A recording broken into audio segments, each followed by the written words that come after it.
Balance set to the left. Chapman split out just a little bit. They're going to hand it to Ayers. He's got a lot of guys in front of him. But my goodness, number 40 for the Spartans, that is Tyler Elsden. He comes up and put a shot on Ayers. He does fight forward across the 45-yard line. So it'll be 2nd and 4 for the Red Tornadoes from the 44. Yeah, very, very good play there by Elsden. Also helped out there by number 32, Green. Did a good job of getting in there and putting a pretty big hit on Ayers, but Ayers, good job of picking up 6.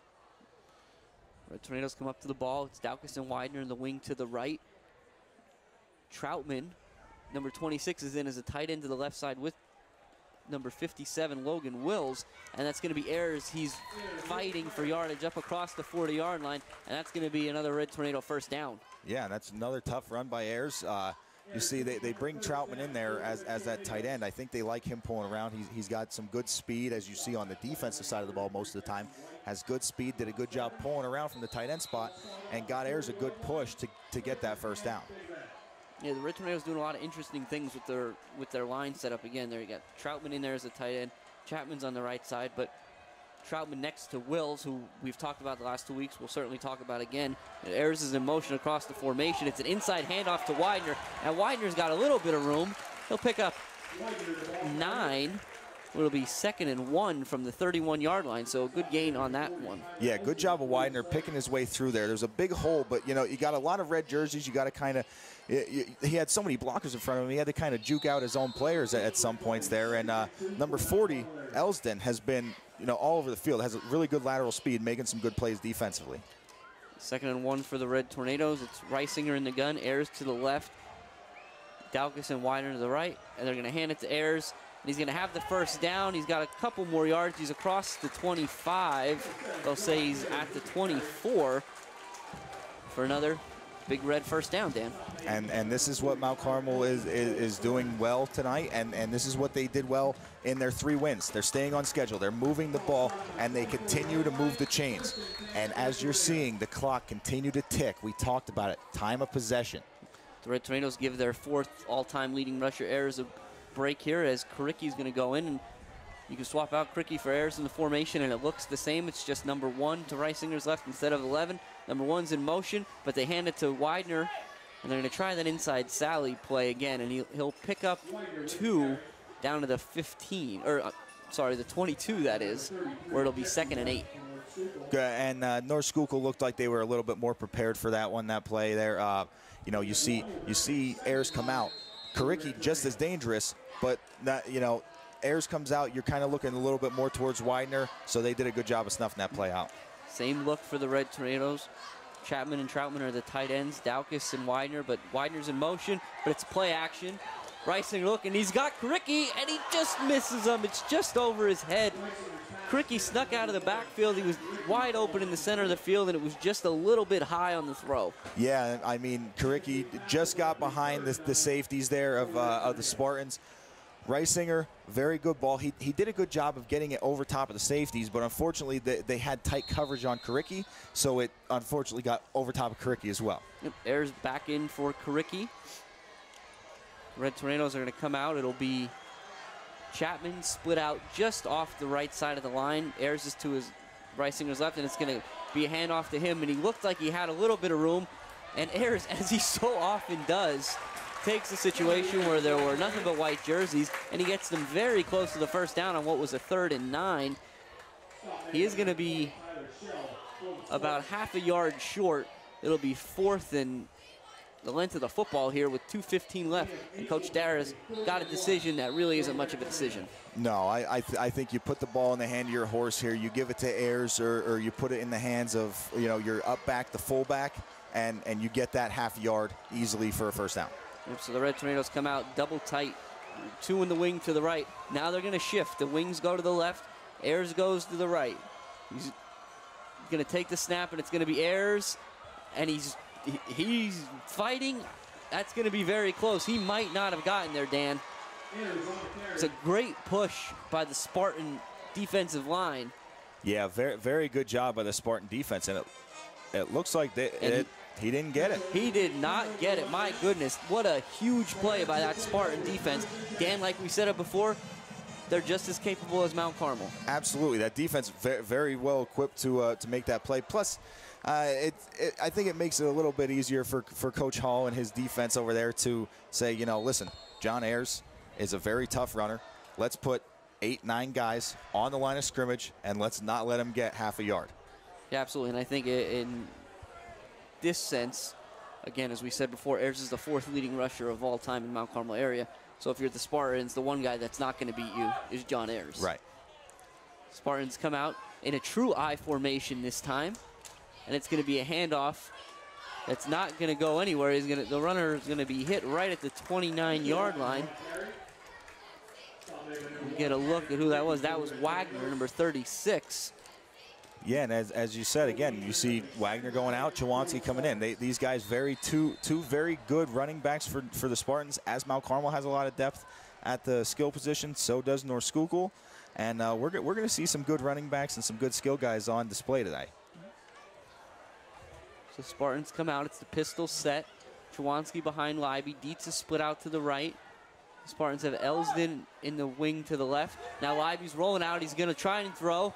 He's got a guy that's number 33, Jesse White, and he's across the 40 all the way down to the 43-yard line for a big North Schuylkill first down. And I think this is something that North Schuylkill is going to have to continue to do. Mount Carmel, definitely a very, very tough defense against the run. They're going to have to put the ball in the air. They haven't done it a lot this year, but I think we're going to continue to see it. And the Spartans are on the line again. They've got 2 split out to the left, 1 to the right. Libby's in the shotgun. Well, they're going to do a little bit of a hard count, and Libby's going to step back and look back at the sideline to get a new play. Chawanski is to his left. It's number 40, Tyler Elsden, in the slot. And Libby's going to, this is a true QB sweep across the left side, and he makes a nice move, but the ball is spun around a little bit. It's going to be Libby after he picks up about 6. Yeah, that's a well-designed play there. You know, Mount Carmel, it looked like they were a little geared up for the pass, and Libby keeps it himself. Spartans back on the ball yet again. Same situation. They're going to have number 13, Josh Stankiewicz, and Dietz split out to the right. Rockwell to the left. It's Libby and Chawanski in the backfield, as is number 32, Jake Green, the 6', 278-pound fullback, tight end, do everything. And it's going to be a keeper for Libby. Libby's got a lot of space. There's nobody in the middle of the field. Libby's going to take this in for a Spartan touchdown from 49 yards out. It'll be 6-0 Spartans at the end of the first quarter. That is the last play of the first quarter. That's going to run the clock out here. Yeah, and that was a very well-designed play. You know, Libby, good play fake there. Kind of faked out the entire Mount Carmel defense and just ran untouched into the end zone. So it'll be 24 Mitchell Lavelle on for the Spartans to attempt the extra point. Libby, number 6, is the holder.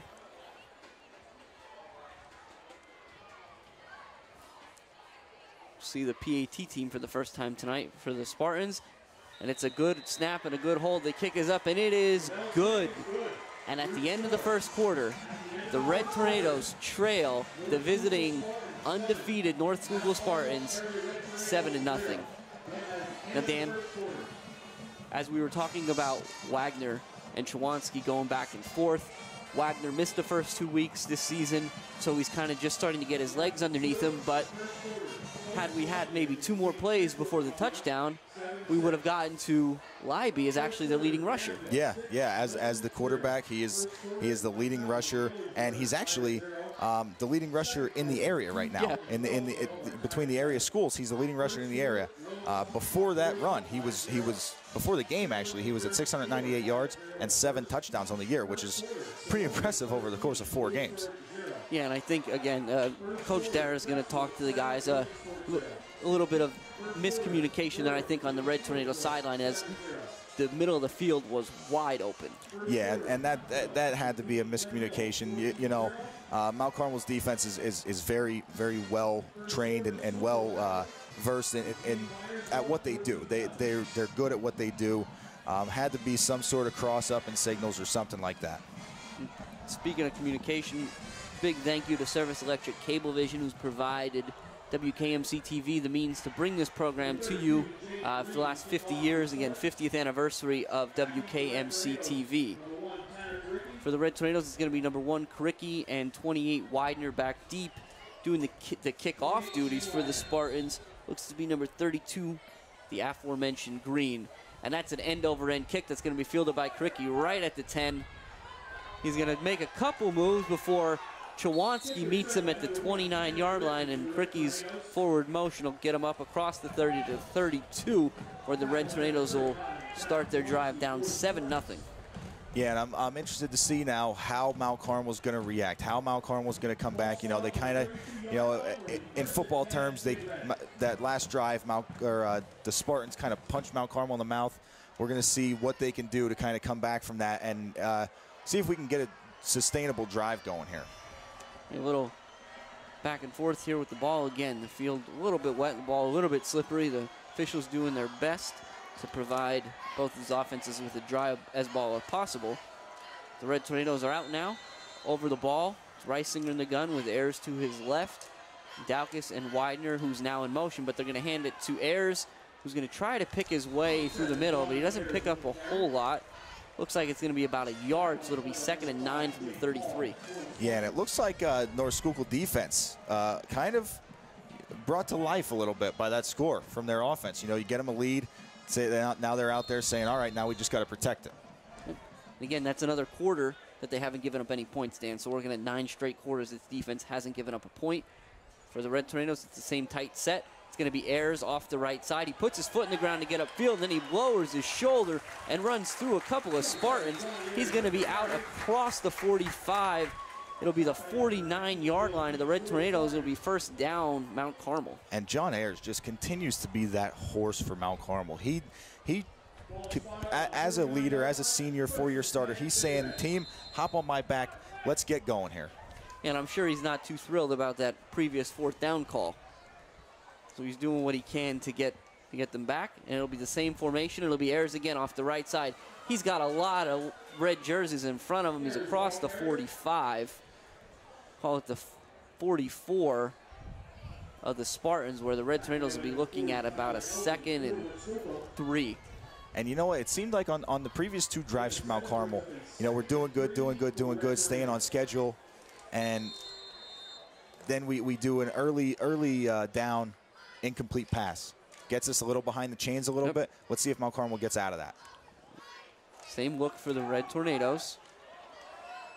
Ayers has, check that, Reisinger has Ayers to his right, who's now in motion to the left, but they're going to hand it to Widener, who Widener's got to the sideline. He's got a little bit of room. He's going to be run out of bounds around the 28-yard line. It'll be another 1st and 10 for Mount Carmel, and Dan, they seem to be responding fairly well. Yeah, and it looked like number 33 for the Spartans, Jesse White, got across the line of scrimmage. Widener, little sidestep made him miss, and there was a huge hole there once he got past White. Ayers taking a breather here on the sideline. Kricky back in. See what the Red Tornadoes do with this. Otherwise, again, the numbers change, but the formation looks the same. It's Reisinger has Kricky to his right, Daukus and Widener to the left. And it's going to be a sweep to Kricky with some bodies in front of him. They do a nice job making an alley, and Kricky was a shoestring tackle away from taking that one the distance, but it will be another Red Tornado 1st down when they mark this ball at the 16-yard line. And speaking with Coach Dara last night at Supper Club, we talked about Tanner Kricky a little bit.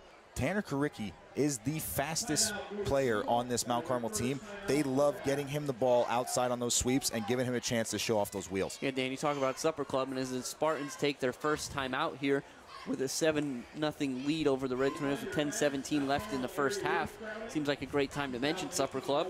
It's another season of Mount Carmel football, and that means another season of Supper Club. Supper Club gives the community a chance to interact with some different players, cheerleaders, and band members, as well as get some information from the coaching staff on the upcoming game, like, I don't know, maybe that Tanner Karicki's the fastest guy on the team. If any of that kind of information piques your interest, you want to make your way down to the back room at Matucci's Willow Street Cafe in Mount Carmel at 6:15 p.m. every Thursday night of the football season, where you can get great food and great conversation. Yeah, I love going to Supper Club. As you said, I get great conversation there every time. Always great food at Matucci's. And, you know, I always get a chance to talk to Coach, pick Coach's brain a little bit before the game, see how everything's going. Coach Dara, that is always extremely generous with his time. Absolutely. Helps us out as much as he can, so we definitely appreciate that. For the Red Tornadoes, it's the same look. Reisinger's in the gun. He's got Karicki to his left. Now they're going to swap. Karicki now to his right. Daukus and Widener to the left. It's going to be Karicki off the left side. Does a good job to evade a nice attempt there at a tackle by number 33.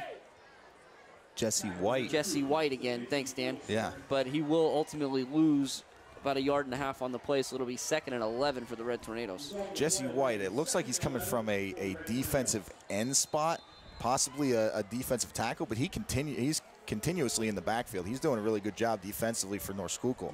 Ayers back in there for Karicki, so now he's the one to Reisinger's left. Mount Carmel has the double tight and the two running backs in the wing. Ayers, Reisinger's rolling to his right. He's running out of room. He's going to throw it where he's got Chapman wide open. Chapman's going to make the catch, and he's in. It's going to be a Red Tornado touchdown on a 19-yard pitch and catch from Reisinger to Chapman. And Jim, wow. What a throw and catch. Reisinger running out of room, being chased by that big number 32 Green for North Schuylkill, running out of room to the sideline. Just throws the ball up in the air, sees Chapman get some separation, and Chapman, like an NFL player, keeping the feet in bounds in the back of the end zone and making that catch. Fantastic play. Yeah, there's two components to that. There's one, the catch, and then one staying in bounds, so it's a great job by Chapman.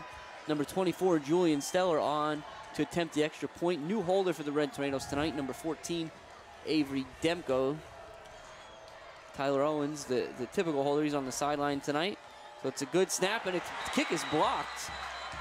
So with 9:32 remaining here in the second quarter, the Red Tornadoes trail the Spartans 7-6. Yeah, Spartans did a really good job. It looked like they had 7, 8 bodies in the backfield there to get that block. That was a lot of pressure there on that extra point. Yeah, there were a lot of guys. You're right. That kick didn't have much of a chance at that point.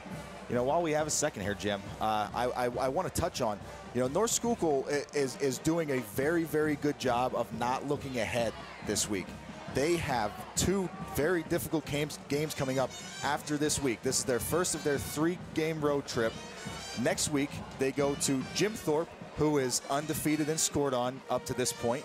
And the following week, they go to Tamaqua, who is also undefeated and unscored on. So it would have been really easy for them to look ahead, but doing a good job sticking with Mount Carmel tonight. Yeah, speaking of being unscored on again, the Red Tornadoes finding pay dirt here, something they had no problem doing last week at Jersey Shore. But again, the first time the Spartans have given up a point this month.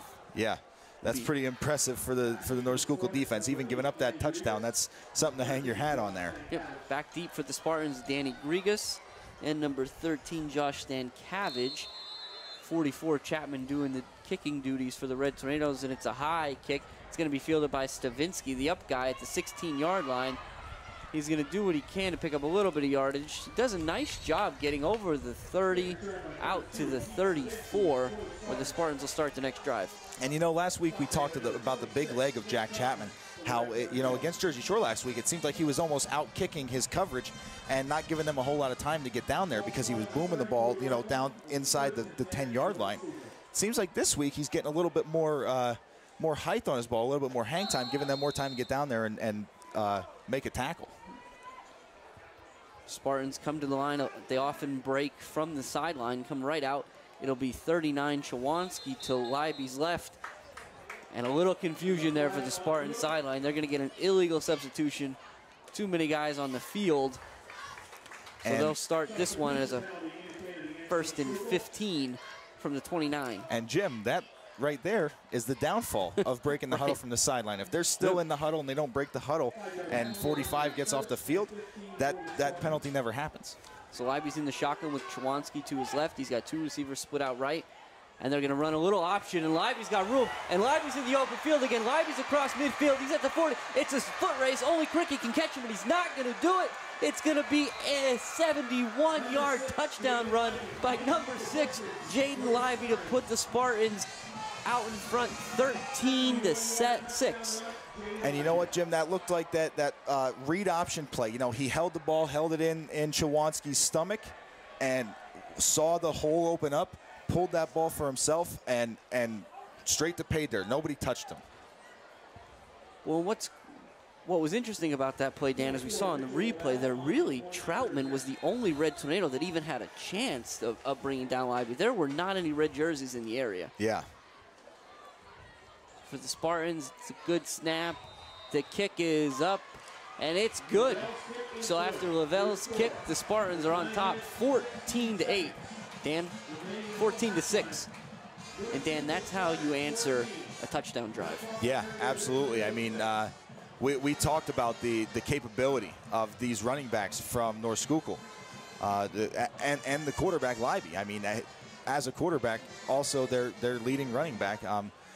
These guys, they came out and answered very quickly and in a big way. So let's see if Mount Carmel can keep their wind and come back out with another answer. Yeah, Dan, I'm not a math major by any means up here, but I think 71 and 49, that's going to put Leiby. His last 2 carries have gone for 120 yards and 2 touchdowns. That's how you become the leading rusher in a 20-school area that I believe that was the Pottsville Republican covers, right? Yep. And you're right. You know, that's definitely the quickest way to do that is quick, long runs, and he's very good at that. 32, Jake Green kicking off for the Spartans again. Cricky and Widener back deep. And this is going to be a short high kick, much like Chapman. That's going to bounce and die right at the 17-yard line. So Widener is going to do his best to pick it up and make something of nothing. He'll be across the 25. He's going to be down at the 28. Yeah, Widener did a good job of picking that ball up, getting up in the briar patch there and picking up anything, you know. With a lot of white jerseys bearing down on him there, still had the wherewithal to pick that ball up and get something out of it. So with 9:12 left here in the second quarter, we'll see what the Red Tornadoes do to answer another big play from the Spartans. They'll do what they always do. Reisinger in the gun. Ayers to his left. They've got Daukus and Widener to the right side. Chapman and Hood are a double tight set. And it's going to be Ayers up the middle. And he's got nowhere really to go. He'll get across the 30. Call it the 31. Where it'll be a 2nd and 7. Yeah, and tough run there by Ayers. Good job of getting anything out of that. Looked like there wasn't really a whole lot going on. And with the, you know, every once in a while you get a little help from your other offensive players. Same look for the Red Tornadoes. It's going to be Ayers to the right this time, and he's going to try to get into that alley. It's very close. He's out to the 40, so it'll be a Red Tornado first down, but could have picked up a lot more were it not for a great tackle by 39 Chawanski. Yeah, very, very good tackle. And I actually believe that was 29, Josh Chawanski, the freshman, I think, was out there. At least it looked like it. I could be wrong, but let's give him a little credit there. See what the Red Tornadoes do here. 1st and 10 from their 40. Down 8 with 8:26 left at the Silver Bowl. Ayers goes in motion to the left, and they're going to give it to Widener, who's trying to get in that alleyway again, and he is running over Spartan defenders on his way to a first down and into Spartan territory. It'll be 1st and 10 again, Mount Carmel, from the 48-yard line. And you know that run right there, it was a pickup of maybe 12, 13 yards there for Widener, but he really displayed all of his ability on that run. Got inside, then outside, and then ran someone over. Yeah, this is really what the Red Tornadoes needed to do here. Again, they're not necessarily a 50-yard at a clip offense. And this time it's going to be Kricky who's in for Ayers, and Kricky's got some room, and Kricky's also going to put his head down and run through some Spartans out to the 35-yard line for another Mount Carmel 1st down. And this is what we expected to see tonight, Jim. I talked about it pregame. This is a true coal region battle. No, not a whole lot of finesse going on in this game. Everyone's putting their head down, delivering contact on every play.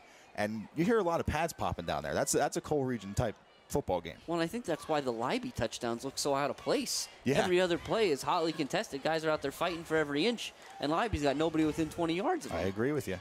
The Red Tornadoes are going to hand it to Widener. He's a little trouble with the handoff, and because he's focusing on that, he's going to be hit in the backfield and driven way back.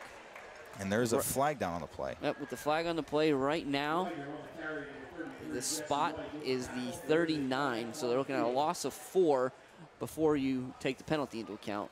It's going to be a face mask against the Spartans, so a little bit of luck there for the Red Tornadoes. We'll see how they mark this off. Yeah, I think this was a 5-yard incidental. Yep.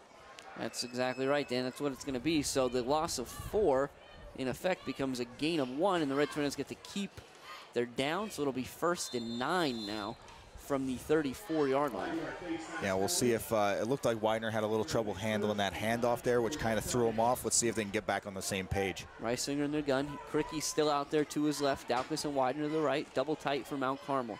And they're going to give it to Kricky. And Kricky's got a little room in the alley there. He's got a lot of help across the 30 to the 27-yard line.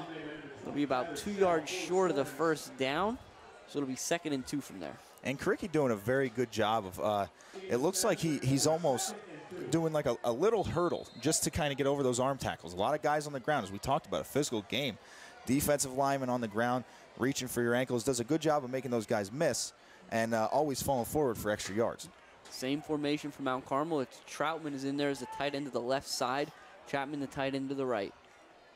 Reisinger takes a snap and he hands it to Kricky, and it's just the same play the Red Tornadoes are running. That's going to be across the 25, so they will pick up the 1st down. We're going to get an injury timeout on the play here. So again, another tough run there by Kricky. I mean, and as you said, they're running. This is Mount Carmel's offense, though. It's inside Sally to Widener, sweep to Ayers or to Kricky, and then inside handoff to Kricky. Every once in a while, play action, throw it to Chapman. That's Mount Carmel's offense, and they've somewhat perfected it. They run this very well.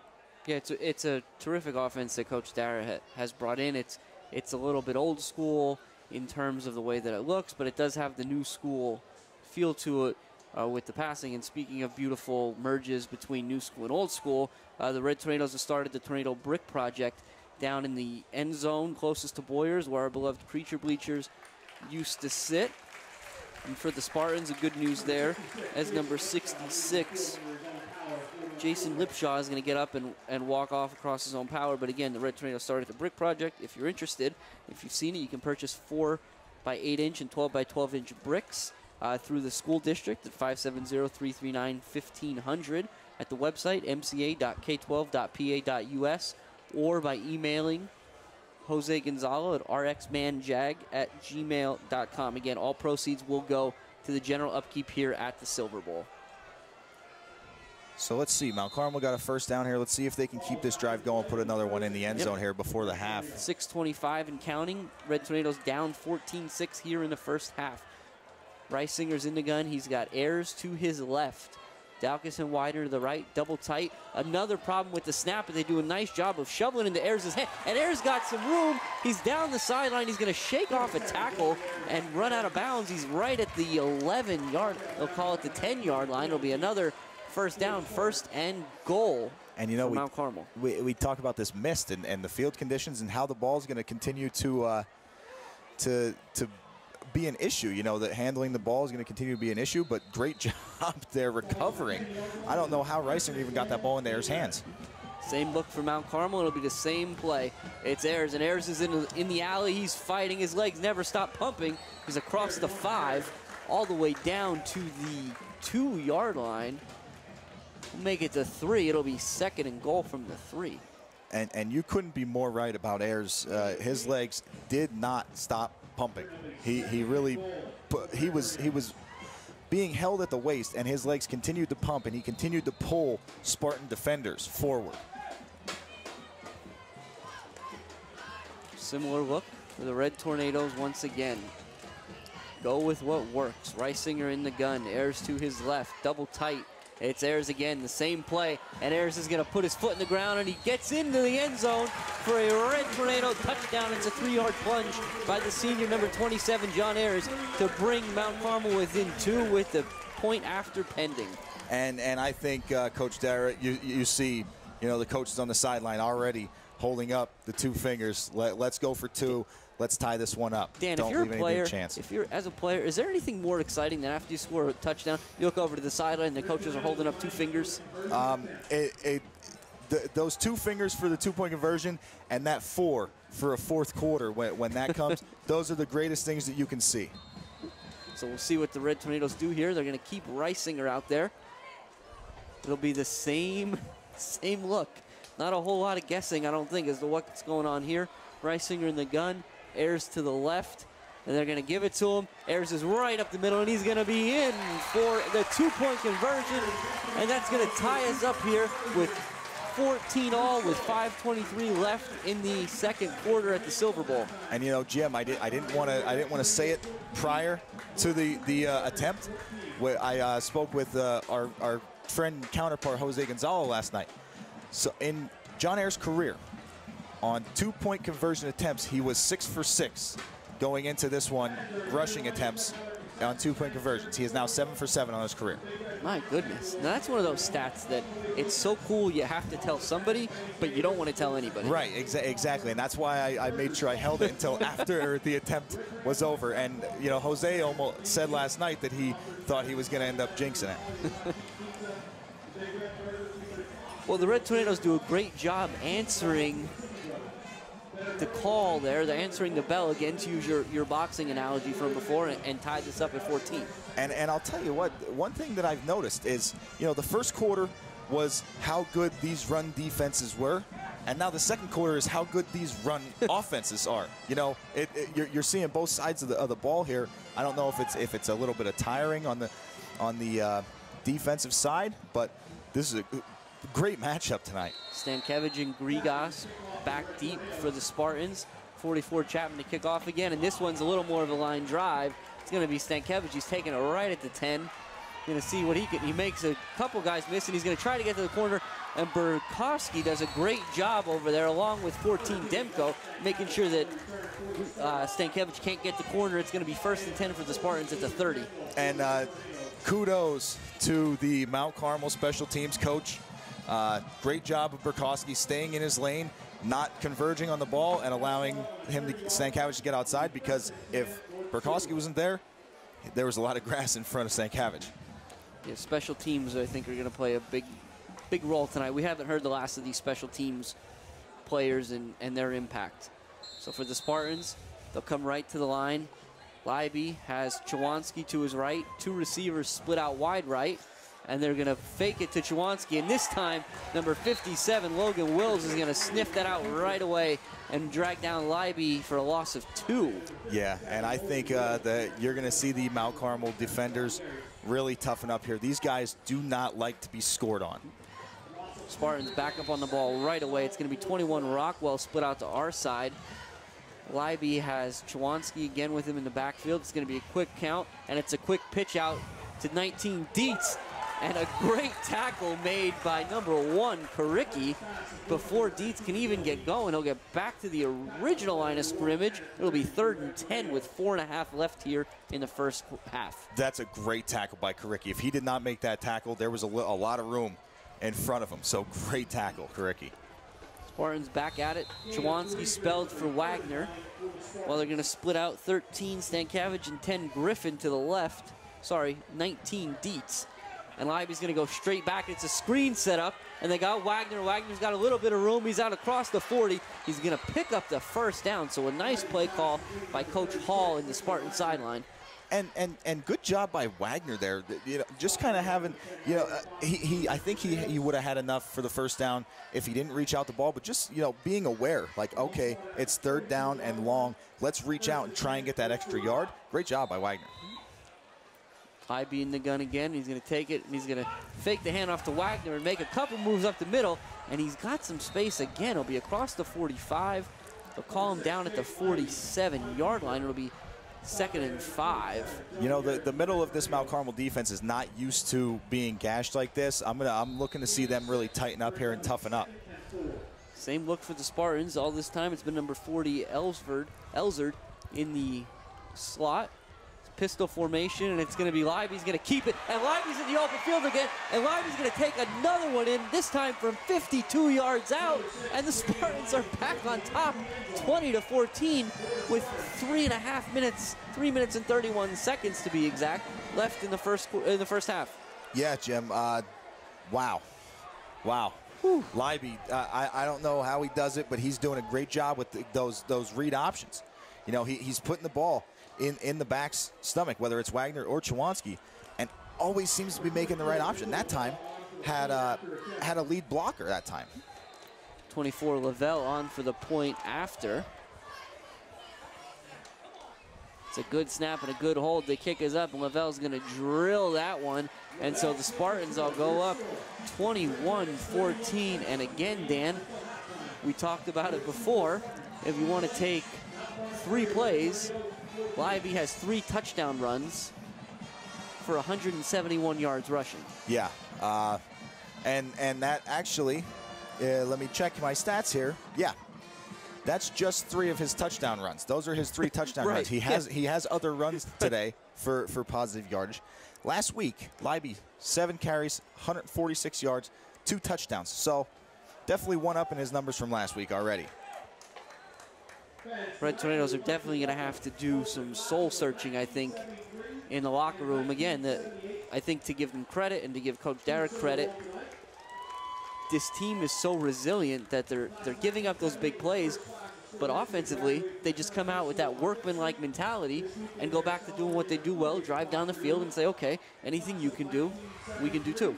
Yeah, and they are going to have to do some soul searching in the locker room, but they're also going to need to put points on the board here before they get there. Green is a nice kick down. It's going to be Cricky again at the 10, and Cricky's got a little trouble picking it up. He gets across the 20, had a little space there actually, and he's going to get to the 30-yard line where the Red Tornadoes will start. And I think in that situation, Dan, Cricky fumbling it, the Spartans got a little bit out of their lanes and he could get a decent return.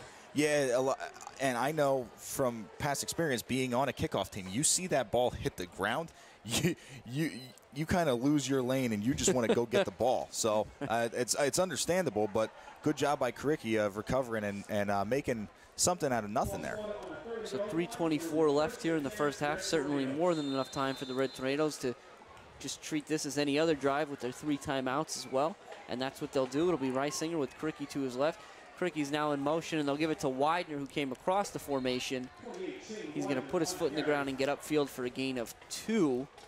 It'll be 2nd and 8 from the 32-yard line. Yeah, and this North Schuylkill defensive line between Green and Lipshaw in there, they're tough. They are tough, and they are big. They got a lot of beef in there. Actually, I apologize. Lipshaw's out. It looks like Kempsey's in there on the defensive line as well. 55, Jack Kempsey. Yeah. He was one of their captains tonight, so certainly a big part of this team. Yeah, and they are tough in the middle.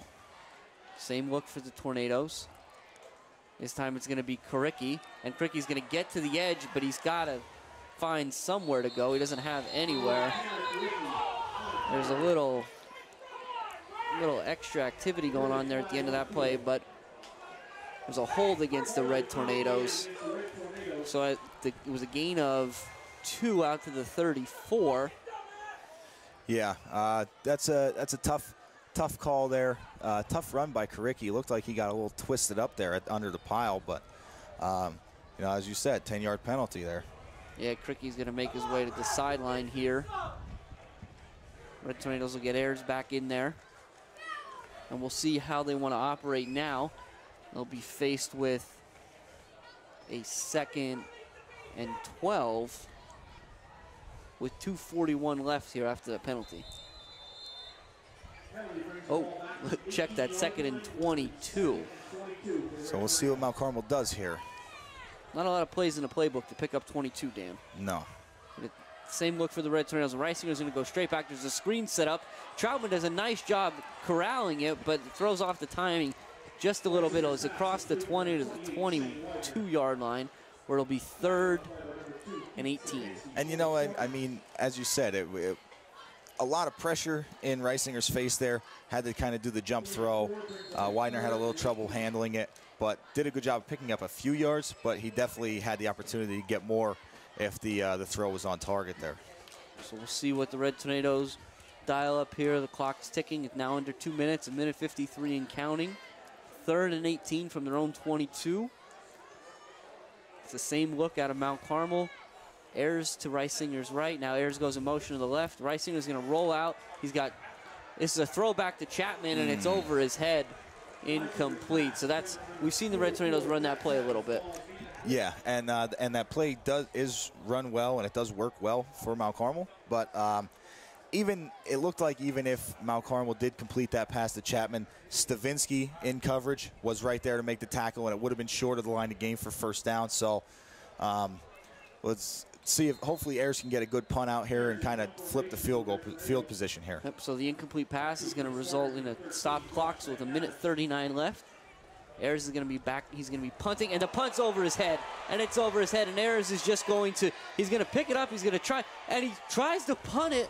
Oh my goodness, and he does get the punt off, and he realized what he did right away.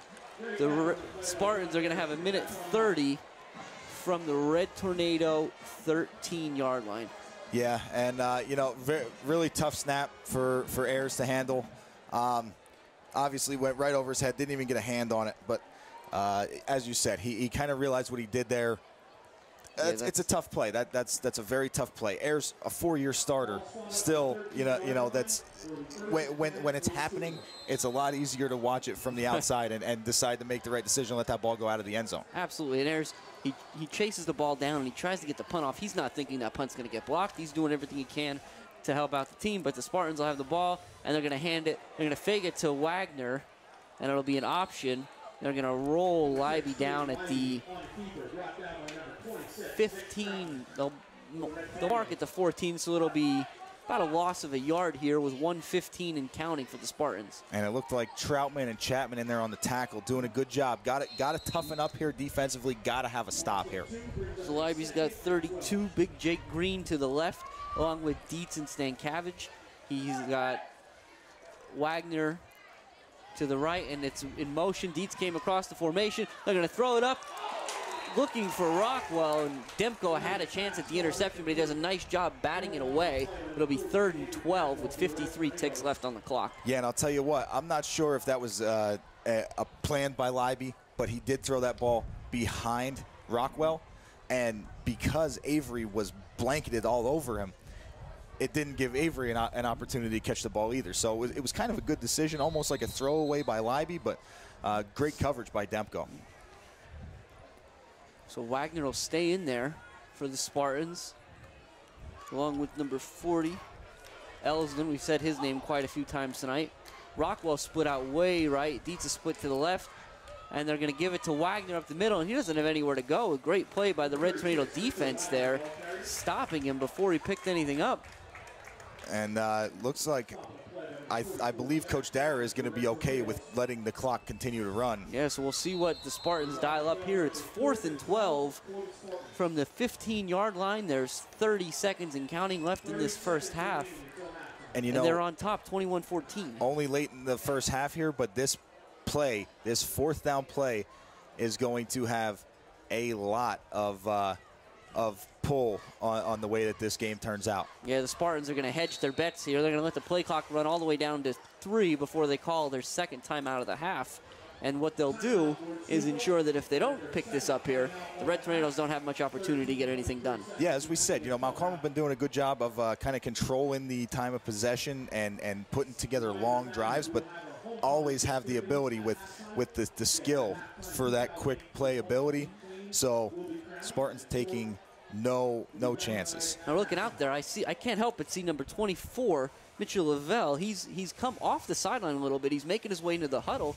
So we'll see if he's going to put on his kicking shoe and try to stretch out this Spartan lead. Speaking of shoes, Archie's Shoe Store is down at 828 Chestnut Street in Coltmont. You want to swing by, you can absolutely get some shoes for the whole family.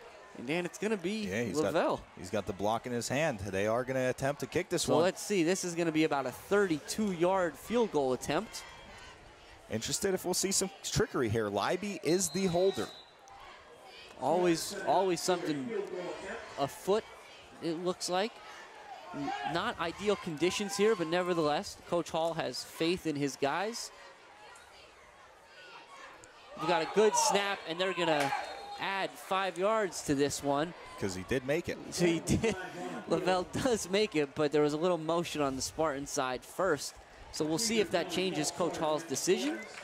Or if he just asks Lavelle to add a little bit of oomph to the next one. And Coach Hall does have another timeout. Let's see if he uses it. The Red Tornadoes certainly standing around, curious to see what exactly the Spartans are going to do. And, that's one of those situations there, Jim, where if Lavelle misses the field goal, you're going to decline that. You're going to decline that. You're going to take the ball. But because he made it, move him back, and we are going to see the Spartans take their last time out. They're going to take their last time out here. Again, the Spartans looking for a little bit of some extra points here, add a little insurance to their 7-point lead. Speaking of insurance, Rano Insurance, providing all types of insurance for home, businesses, and individuals from major insurers. And again, Dan, that was a regroup. That was a regroup timeout. Coach Hall, once again, sending out Lavelle. Now. We'll see if there's anything going on here with Libby as the holder. You saw Lavelle just got it over the uprights last time around. Let's see if he has the leg for this one. This is going to be a 37-yarder, we'll call it. And I've seen a lot of these missed in the NFL in the last 2 weeks. So this will be an impressive kick for Lavelle. It's a good snap and a good hold, and that's going to be way short. He tried to get underneath it. So the Red Tornadoes defense is going to hold strong there. They're going to bail out their captain Ayers on that one a little bit. And with 9.6 seconds left, we'll see if the Red Tornadoes do anything other than just run one into the line. I think, I can't get into Coach Dara's head, but I think the smart play here, as you said, take a knee on the ball or just run one into the ground, get into the locker room, regroup, come back out at the half. So it's a regular offensive formation. So again, Coach Dara has enough trust in his guys that he's going to let them run something to see if they can't get a little momentum perhaps before the second half. It's going to be Ayers, and Ayers has some room, and Ayers is making a couple of guys miss. My goodness, Ayers is in the open field. He's across midfield. He's got blockers in front of him, and he's all the way down to the 40-yard line. And after the unfortunate thing is that run took all the time off the clock. So with that being said, that is an exclamation point to end the first half. The Red Tornadoes trail the undefeated visiting North Schuylkill Spartans 21-14 as we go into the locker room. And we'll be back after the band, homecoming, and the 1978 Mount Carmel area Red Tornadoes team. Enjoy.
Queen, and the introduction of the 2018 court. Homecoming is a tradition at Mount Carmel area dating back to 1952, with many young women competing for the honor of being crowned. At this time, we would like to introduce to you the 3 senior candidates, 2 junior representatives, and 1 sophomore representative who have been chosen by their respective classes through voting in homerooms. Our first senior candidate is Sherry Ann Carpenter. Sherry Ann is the granddaughter of Cheryl Britton, Mount Carmel. She is a member of the MCA Big Red Marching Band, the Symphonic Band, the Lord's Co-op softball team, and the Reading Club. Sherry Ann works at the Geisinger Pharmacy through the Northumberland County VOTEC Cooperative Agreement. Her hobbies include reading and playing the clarinet. Sherry Ann's future plans are to become a pharmacist. She is being escorted tonight by number 60, Christopher Eman.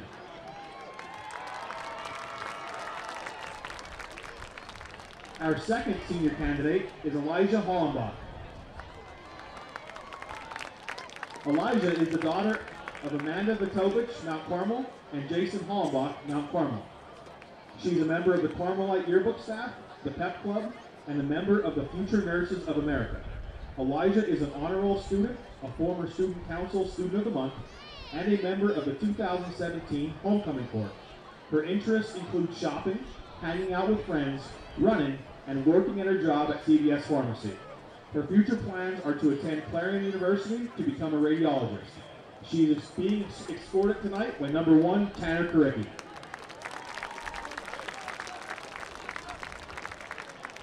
Our third senior candidate is Ava McGee.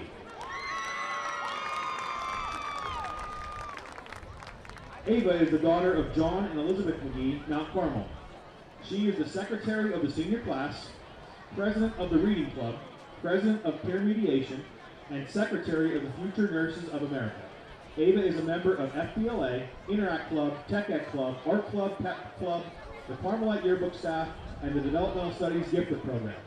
She is a Distinguished Honor Roll student, a member of the National Honor Society, a School Board Merit Award winner, and was selected as an Elks Teen of the Year. Ava is an active member of the Zion United Methodist Church in Aristus. Her interests include running, shopping, and spending time with friends and family. Ava plans to attend a 4-year college and enroll as a pre-med student. She's being escorted tonight by number 75, Billy Anderson.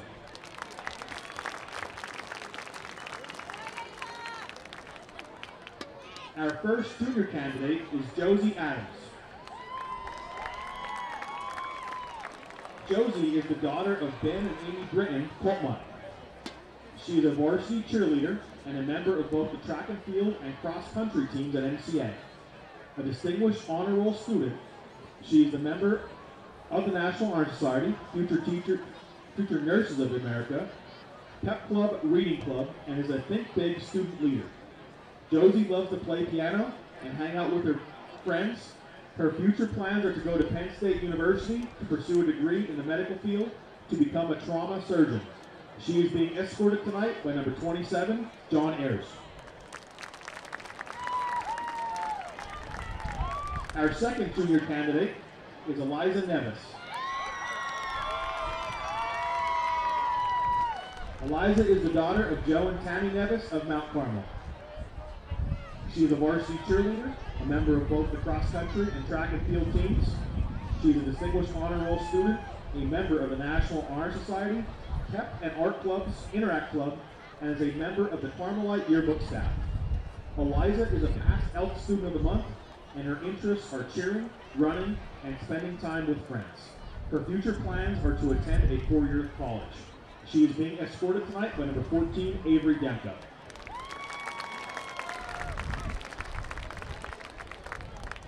Our sophomore candidate for homecoming is Talia Mazatesta. Talia is the daughter of Tony and Patty Mazatesta at Coltmont. She is a varsity cheerleader and a member of both the varsity soccer and track and field teams, where she was a member of the 4x8 cross-country team that holds the current MCA school record and were last season's league and district champions, and earned a bronze medal at states. Talia is a Think Big student leader, a past Elk Student of the Month, a Distinguished Honor Roll student, and a member of the National Honor Society. Talia enjoys sports, shopping, and spending time with family and friends. Her future plans are to attend a 4-year college. She is being escorted tonight by number 88, Michael Hood.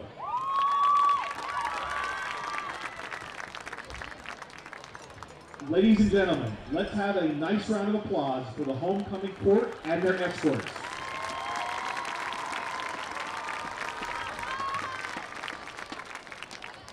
The final moment of anticipation has arrived. So at this time, I would like to introduce to you the 2018 Mount Carmel Area Homecoming Queen, Miss Elijah Hollenbach.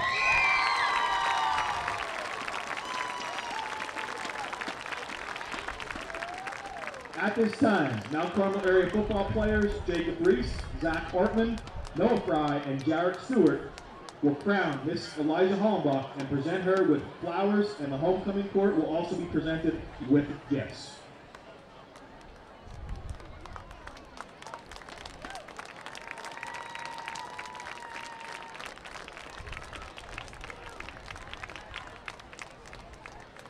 Again, ladies and gentlemen, let's have a big round of applause for the 2018 Homecoming Queen, Elijah Hollenbach, and the 2018 Homecoming Court at Mount Carmel area.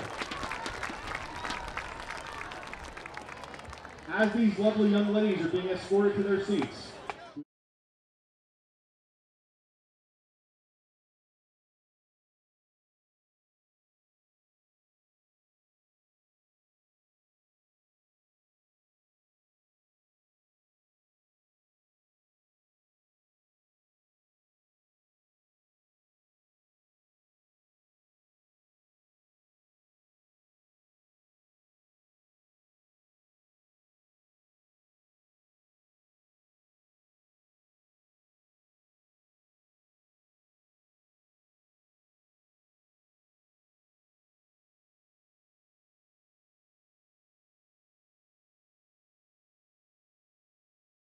September.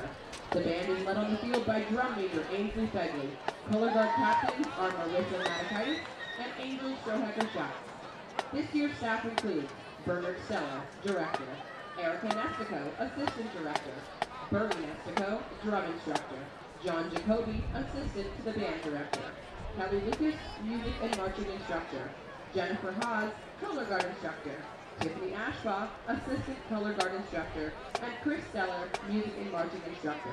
We would like to thank Carl Zera, Sharon Steyer, Nicole Roscoe, the MCA School Board Administration, and especially the MCA band parents for their continued invaluable support. The band would like to recognize the late Paul Prost-Semichek, legendary MCA Mounties Director, who wrote the brass and woodwind arrangements for our show.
And now we invite you to sit back and enjoy the 2018 edition of the Mount Carmel Area High School Big Red Band.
Ladies and gentlemen, the Mount Carmel area Big Red Band.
And the classes who have been eagerly Hello awaiting. and welcome back to the Silver Bowl, where the results of Red the Tornadoes homecoming currently trail banner contest. the undefeated visiting We North have Schuylkill those results Spartans, for you. 21-14. We have our good friend and colleague Finishing in Jose third Gonzalo place. on the sideline. He's got some stats for us around the first half. 7th and 8th grade Jose, what do you got classes for us, who buddy? did All right, for North Schuylkill, 13 rushes for 185, 4 of 5 passing for 51 total, Finishing in offensive second place. 236.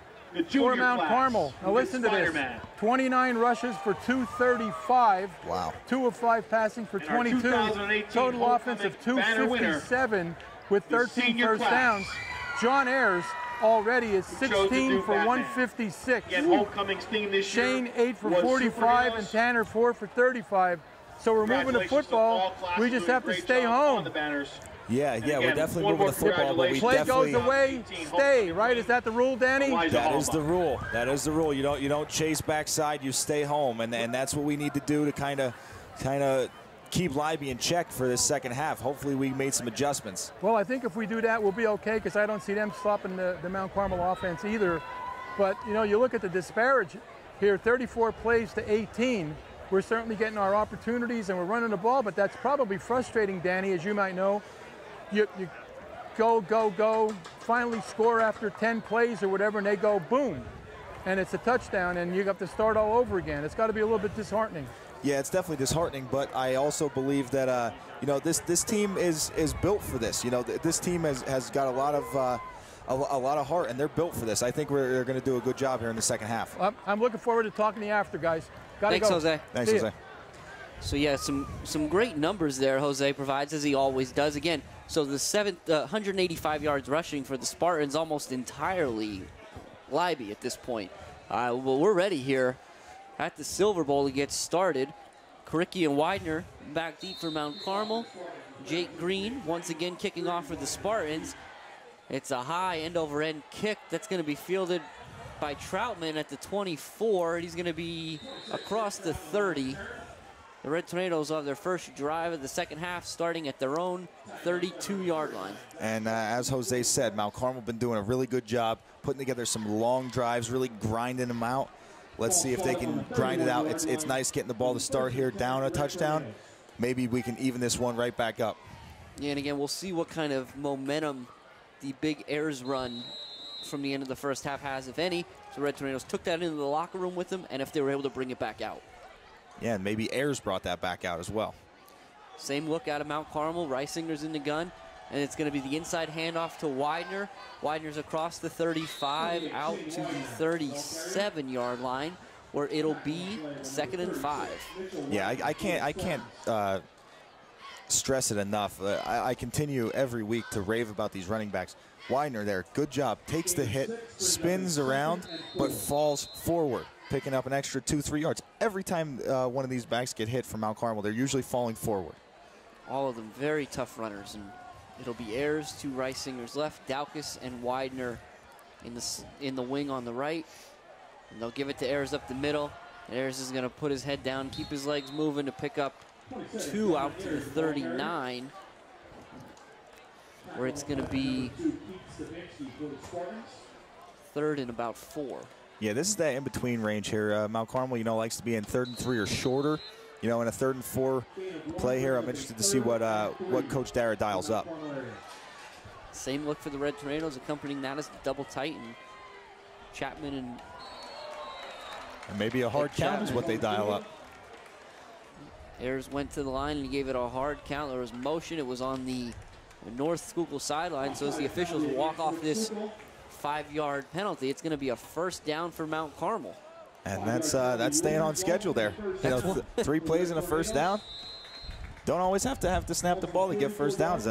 Especially, I think Coach Dara likes to use his hard count a lot in those short 3rd and medium.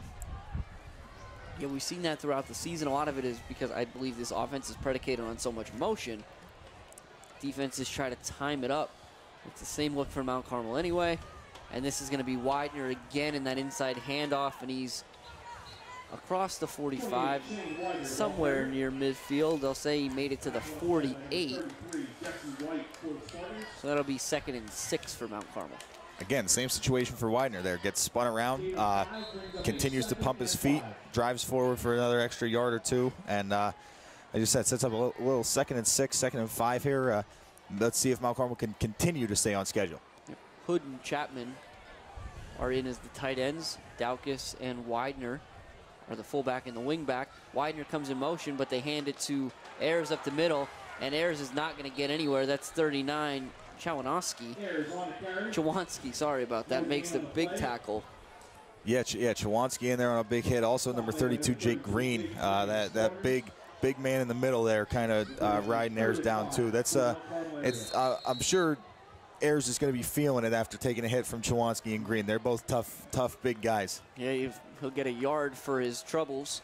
It'll be 3rd and 5 here at the 49-yard line. Interested to see. Maybe we get another hard count here. Yep. Cricky in for Ayers. Widener comes in motion to give it to Cricky up the middle, and Cricky's got the 1st down. He slithered through the first line of defense there, across midfield, across the 45, all the way down to the 42-yard line. And you see there, that very, very good kick-out block by 75 Billy Anderson, pulling around from that tackle spot.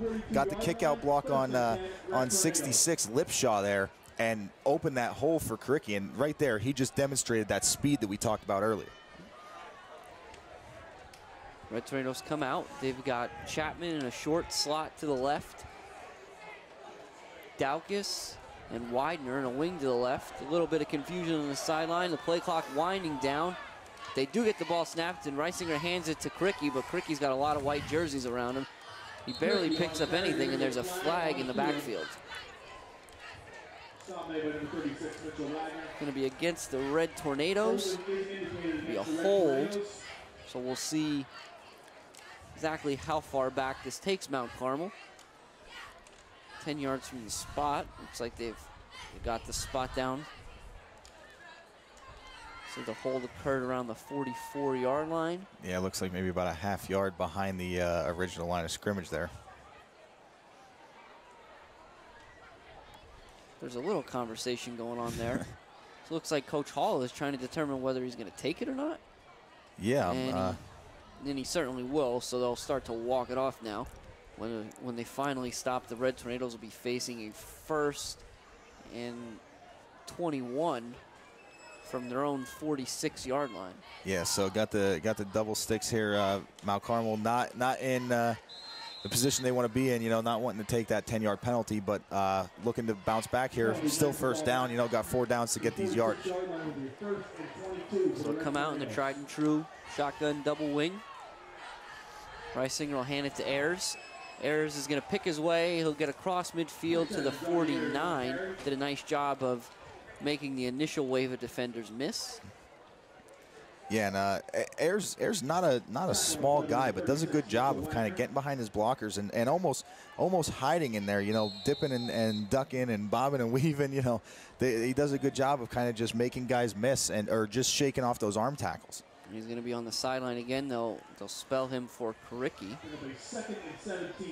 Karicki, as we mentioned before, a little bit quicker of a runner than Ayers. Maybe it's a different type of runner. But this time, Reisinger is going to go straight back. It's a screen set up to Widener, and the Spartans do a nice job reading it. They're going to drop Widener at the 41, so it'll be a gain of 8, and Mount Carmel will now be in front of the original line of scrimmage, facing a 3rd and 9. And as we said, you know, getting back to the original line of scrimmage, good job here by Mount Carmel, but still kind of behind the sticks in terms of them staying on schedule, wanting to be in that 3rd and short. Now they're in 3rd and 9. See if Coach dials up a pass here, or if we stick with the bread and butter run play here. And the formation seems to indicate bread and butter run, Dan. And there's going to be another flag. Right as the ball snapped, this is going to be an illegal motion against the Red Tornadoes, a 5-yard penalty. So we'll go back behind the original line of scrimmage again for 3rd and 14 from the 46. And you know, this is tough for Mount Carmel. You know, you're starting, you get the ball to start the half, put together a nice drive, get a couple first downs, and then on the same set of downs here, 2 penalties to set you back. It's tough. 6:50 and counting in the 3rd quarter. Same look for Mount Carmel. They're going to hand it to Karicki, and it's a little reverse to Widener, but the Spartans are never fooled. A great play by, you see, a couple guys whose names we mentioned before tonight. 33, Jesse White. 36, Mitchell Wagner. And, of course, 32, Jake Green. Yeah, great job by the North Schuylkill defense. Their linebackers did a really good job of flowing to the ball.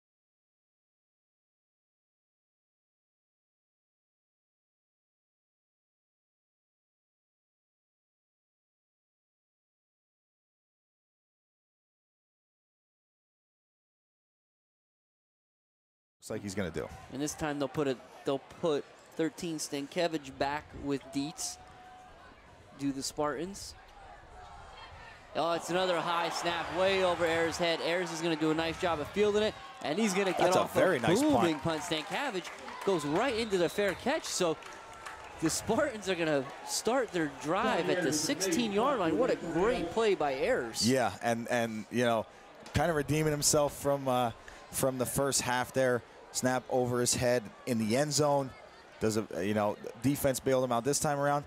He takes care of it this time around, gets a very nice punt out, and again, flips the field position here for North Schuylkill, and Mount Carmel looking to get a big stop here to start the second half for North Schuylkill's first offensive drive. Spartans' first huddle of the drive, as is always the case, from the sideline.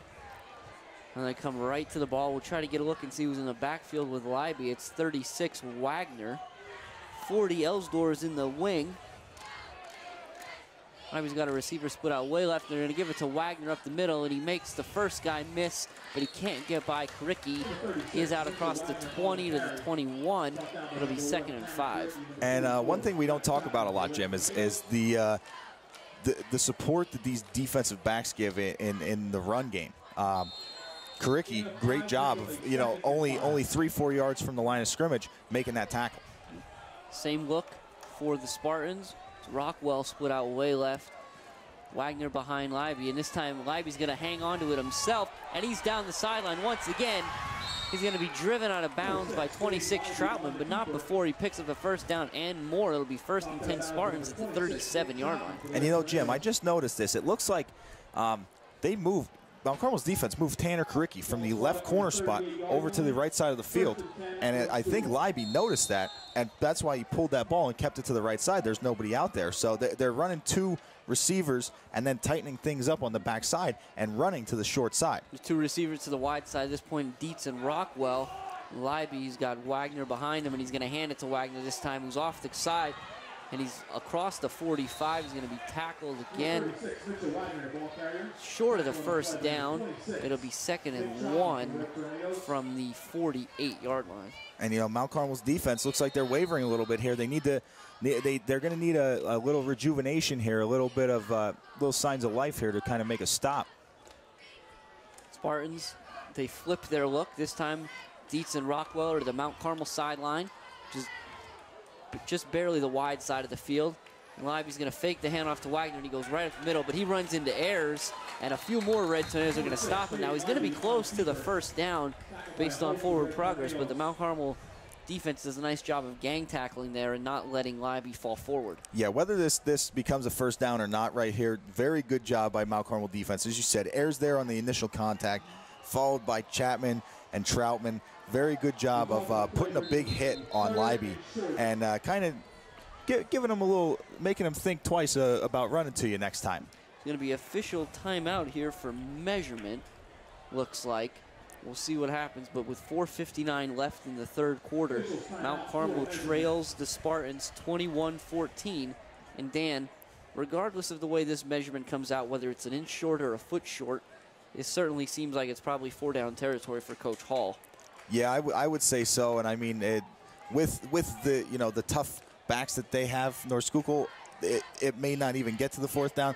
But if it does, I think Coach Hall is confident enough in his guys to put the ball in Leiby or Wagner or Chawanski's hands on a 4th and short here. We've got a great look at the great camera work there by the TV studio for Mount Carmel here. Got a great look. It looked like about 3 chain links is how short that was at the first down. Yeah, and great job by Mount Carmel defense. Look to see them tighten up here. Maybe put a couple more, couple extra defenders up on the line of scrimmage. Wagner's going to stay out there for the Spartans. Rockwell is split out to the wide side of the field, the Red Tornado sideline. Otherwise, it's very tight. It's Elsdor is in front of Wagner, and Mount Carmel's got every player within 3 yards of the ball. And it's Leiby, and he's going to go over the top, and he's going to pick up the first down. Yeah. There's a lot going on there. A little extracurricular activities going on between the Red Tornadoes and the Spartans. Mount Carmel, number 26, Nick Troutman, does a great job of keeping his head very well disciplined. Yeah, getting a little chippy out there. Good job at Troutman of keeping his head. Let's see if everybody else can kind of keep their head on the field. Doesn't look like it, though, right now. We'll see what happens here. Again, rivalry game. 2 teams with district title hopes. A lot on the line here in week 5 at the Silver Bowl. This time it's Leiby, and he's going to hand it to Wagner. Wagner's up the middle, and he's going to be across midfield in the Red Tornado territory. They'll give him forward progress at the 45 for now. There is a flag on the play. And that looks like about the area of holding. And that's what it's going to be, Dan. So, again, we'll see where they start here. They're going to start just inside Red Tornado territory is the location of this flag. They'll walk it off 10 here. It's going to wind up being 1st and 19 for the Spartans. And I'll tell you what, Jim, I believe these officials have been doing a very good job of keeping the game under control and keeping their eyes in the line of scrimmage. A lot of holding calls, but they're correct calls. Tight formation out of the Spartans. Again, it's 1 receiver split out left. It's Rockwell. Otherwise, they've got a heavy set to the right. And it's going to be a speed, it's not a speed option, it's a sweep. Leiby's across midfield, but we got 2 flags in the backfield this time, so we'll see. They're going to get, it looks like, at least 1 hold. And again, that is the area of holding. And I think we're going to see if we give the Red Tornadoes which one they want to accept. I'll take the deeper of the 2. Absolutely. So this is going to be 10 yards from the 38, so that's 2 yards behind the 2nd line of scrimmage. So until we're all said and done here, they're going to walk back to the 28 with so they're on their own 20, the Spartans are on their own 28, and the Red Tornado 41 is the line to gain, so that's going to be about 31 yards. It'll be 1st and 31. You don't see that a whole lot often. No, you don't. But Spartans, very big play capability, so Mount Carmel can't relax on this now. Yep, they went from very tight to split out. 2 receivers to Leiby's left, 1 to his right. They're in the pistol formation with Elsdor in the wing, and it's going to be just a straight sweep by Leiby, and Ayers makes a great play, drives him down, and Hood came up with the ball. They're going to say he was down, but a great play by the Red Tornado defense nonetheless. Yeah, great job by Ayers and Hood. Hood doing a very good job on that play of staying on the line of scrimmage, staying home, and not letting Leiby get outside of him. Ayers, great job from that linebacker position, flowing to the ball and putting a hit on Leiby. And so the Spartans are going to lose another 2, so it's going to be 2nd and 33 from the 26-yard line. This time they'll have 2 receivers split out to the right, 1 to the left, and it's going to be a keeper for Leiby, and he's got nowhere to go. Again, we'll see which Red Tornado was, but it's 57. Logan Wills makes a great play. Yeah, Logan Wills, great job on that play, getting into the backfield there and tackling Leiby for another loss. Yeah, so we'll see what Coach Hall wants to do at this point. There's not a whole lot you can do. Again, 3rd and 34 now, as if the 1st and 31 wasn't bad enough. It's only gotten worse for the Spartans. And as you see, this mist continuing to come down here at the Silver Bowl. Makes for kind of an eerie feel over this game. So it's gonna be Wagner again, and Wagner's got some space. He's out across the 35. He will be down at the 35.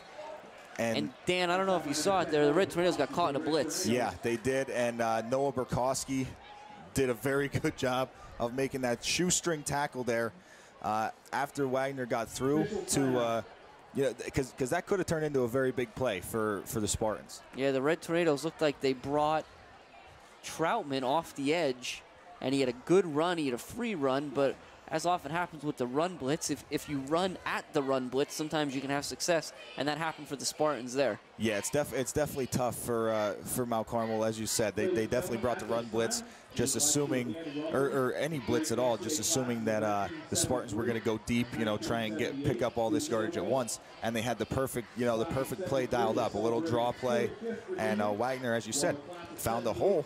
But luckily Burkowski there to make that saving tackle. And 4th and 24 here for the Spartans. There's 2:31 left in the 3rd quarter. They're on top 21-14. We're currently in the middle of an officials timeout.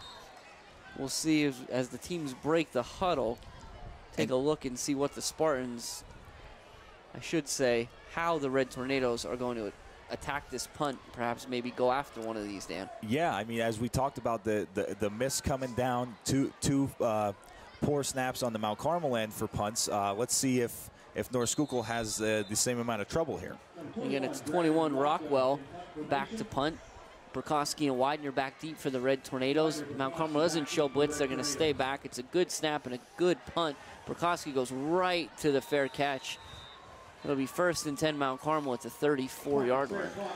So this is eerily, as you said, that the word eerie, the eerie feeling we have here. This is eerily reminiscent of the first half so far. First quarter for Mount Carmel, North Schuylkill, back and forth defensive battle. Now again, start the second half here. Two stops defensively for each side. So let's see if Mount Carmel can put some points on the board here. Going to keep Troutman in there as a tight end for the Red Tornadoes. Will be split just a little bit off the line, so he'll be standing. Chapman's standing on the other side. Ayers is in motion across the formation. They give it to Widener, and Widener's got nowhere to go. He gets to the 45, and that's it. It'll be a gain of about half a yard. Yeah, it looked like Elsden in there along with Jesse White. These linebackers for North Schuylkill, we didn't touch on it too much today, but these linebackers for North Schuylkill are very athletic, very good at running to the ball, lateral quickness. They do a good job being around the ball and being in the picture frame every play. Yep. Widener's going to come off the field and be looked at by the trainers, Star Physical Therapy and Fitness, located in Marion Heights, rehab and fitness training, serving local sports teams and area residents. The Red Tornadoes, he's spelled by Burkowski, and they're going to hand it to Burkowski. Burkowski's trying to do what he can. He almost loses the ball there. A nice play by the Spartans. It'll be a loss of 2 or 3. Bring up a 3rd and 12 for Mount Carmel from the 33-yard line. Yeah, North Schuylkill, the whole defensive line there did a good job of getting a push. And there was really no cutback for Burkowski, nowhere for him to go on that play. We're going to have Widener right back in there. You can't keep that kid down. Widener and Demko are going to go in, and we'll see Daukus and Troutman come out. So maybe for the first time tonight, Dan, we're going to see Mount Carmel really open it up here on 3rd and 12. Yeah, and I think this is probably the right time to do it. Yep, they're going to go 4 wide. It's only Ayers in the backfield. 2 split out right, 2 split out left. Reisinger is going to go straight back. He's under pressure. He's going to float it down. He's got Burkowski, and he just misses him. My goodness, Burkowski got behind the defender, but the throw was a yard or two too deep. And that was a really well-designed play by Coach Dara. Well ran, good route by Burkowski, good ball by Reisinger. Just I think the Reisinger trying to overcompensate a little bit for the wetness of the ball. Maybe gripping it a little bit too tight and threw it down there just a yard too far for Burkowski. And as the Red Tornadoes come out to punt again, for the first time tonight, it's only going to be Stankiewicz back for the Spartans. And all the Spartans are up on the line. They're going to put a little pressure on the snap. They're going to go after this, but it's a great snap, a great punt by Ayers. Stankiewicz, he takes a fair catch at the 30, so good job by Mount Carmel special teams on that one. And great job by Damon Daukus there, feeling the pressure as the long snapper there. You know, it's tough to continue to go out there after having one or two, a little off snaps. Great job going out there. And North Schuylkill's bringing the most pressure they've brought on a punt all game, and he gets a perfect snap off. That's a great job of buckling down and really, toughening up there. Yep, and as the Spartans huddle on the sideline, 34 seconds left here, the 3rd quarter on top, 21-14. I look across the field and I see number 24, Lavelle, kicking into the net, and I can't help but think at some point that 5-yard penalty that cost the Spartans 3 points at the end of the first half may come into play again. But as it is now, the Spartans are on the ball 2 to the left, and Levy turns around and he hands it to Wagner. Wagner's in the open field. Nobody's going to catch Wagner. This is going to be a 70-yard touchdown run, and the Spartans are going to go on top 27-14. And Jim, Mount Carmel really hurt by Levy in the first half there. Really, Levy with, as you said, 3 very long touchdown runs in the first half. Maybe focusing a little too much on him. Saw him pull the ball, cleared out the middle, and gave Wagner that opening up the middle. I'm racking my brain here, Dan, and I'm trying to think, what's the shortest Spartan touchdown tonight? Is it Levy for 48? I believe so. 40? 41 maybe? It was greater than 40. Yeah. And that's the shortest one of the game so far. And the snap is good, the hold is good, the kick is no good. So Lavelle's going to miss his first extra point of the night, and it'll remain 27-14 here at the Silver Bowl. So now, as we talked about before the Mount Carmel's previous drive, they need to come out and they need to put a drive together, and they have to put points on the board. They cannot give the ball back to North Schuylkill with 22 seconds left here in the 3rd quarter. By the time they give the ball back, it's the 4th quarter. Can't go down 2 scores. Can't continue to stay down 2 scores. Yep, and I tell you right now, Dan, I think you can take it to the bank that the Red Tornadoes are going to come out, and it's going to be a heavy dose of errors. Speaking of banks, UNB Bank and Mount Carmel and Mount Carmel and New Media, complete banking services from your friends at UNB. It'll be Green kicking off once again for the Spartans. Widener and Kricki back deep for the Mount Carmel. They need to answer on this drive, Dan. Yes, they definitely they need points on this drive, or it's giving it back to North Schuylkill. That's going to kind of shift all the momentum. That's a high short kick from Green. It's going to be Troutman at the 25. He's looking for a little bit of space, and he's not going to find any. He does a nice job getting up across the 30. The Red Tornadoes will start at their own 34-yard line. So, as you said, I agree with you. I definitely think we will see the guy that's got them here, the guy that's been with them for 4 years. You're going to see Ayers running behind Anderson, the 2 leaders on the team, 2 captains. I think you're going to see these 2 guys. They have to take over this game, or it'll be game over for Mount Carmel. Red Tornadoes going to spread it out a little bit. It's Chapman split out way to the left, but otherwise it's Widener and Daukus in the wing to the left-hand side. Reisinger's got Ayers in motion across behind him now, and Reisinger's going to throw right on cue to Chapman. Chapman makes a nice move, fights through to get upfield. He's going to pick up a first down. He's driven down by Chawanski. Very good job there by Chapman of bouncing off a couple tackers. Yeah, definitely took a big hit against from Chawanski there, but hopped right back up. And that's what we continue to talk about. This is a tough, hard-nosed Coal Region football game. They're taking big hits, but they're hopping right back up, and they're getting amped up about it.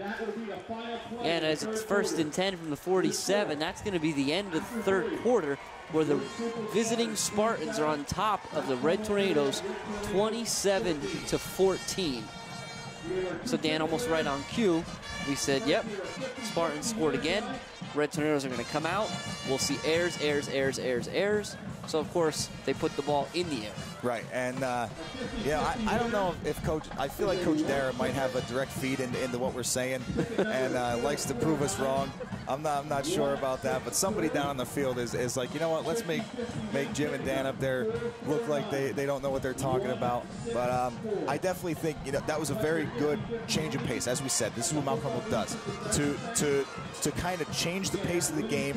Now, next play, I could see him going to Ayers on a first down here. But, you know, I've been wrong before. So. Yeah. Well, I think that the important thing is it seems like when we're wrong, it's been really successful for the Red Tornadoes. Big first down there to get that drive started. And the biggest one, I think, is probably week 1 against Central Columbia, where everybody in the building thought Mount Carmel was going to run it on 4th down late in the game, and Reisinger throws about a 19-yard touchdown pass to Widener. So they surprise you when you least expect it, and I think they'll be surprising a lot of people if they're able to mount a couple drives here and get back in this game. Wouldn't surprise me. These guys are very resilient, and I'm looking forward to seeing them do it. So this is a little bit different formation out of Mount Carmel. Avery Demko split out way left, Chapman to the right.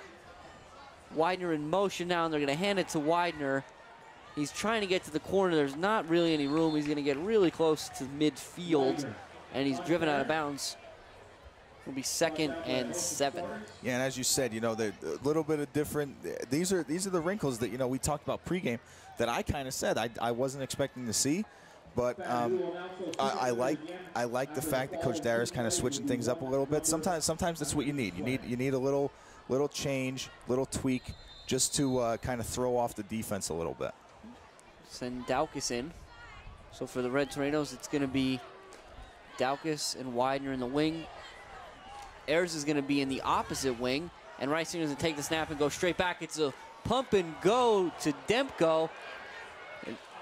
Ball's a little bit out. I think the throw was out of bounds. Mm-hmm.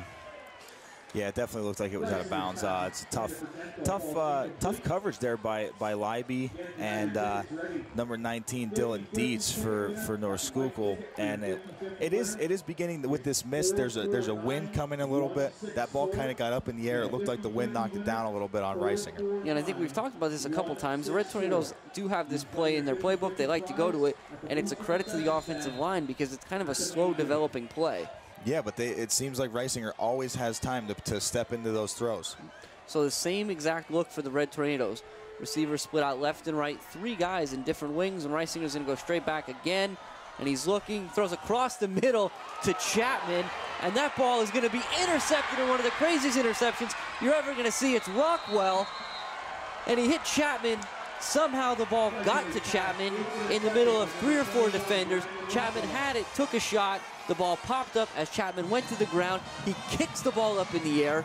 Rockwell runs under like a center fielder waiting for a pop-up, makes a great play on the ball, and returns it about 8 yards. So the Spartans will have 1st and 10 at midfield. Yeah, that was a very, very, as you said, a very interesting turnover there. But this is what we talked about pregame. You know, the team that wins the turnover margin is probably going to end up coming out with the win here. Now, I'm not counting Mount Carmel out.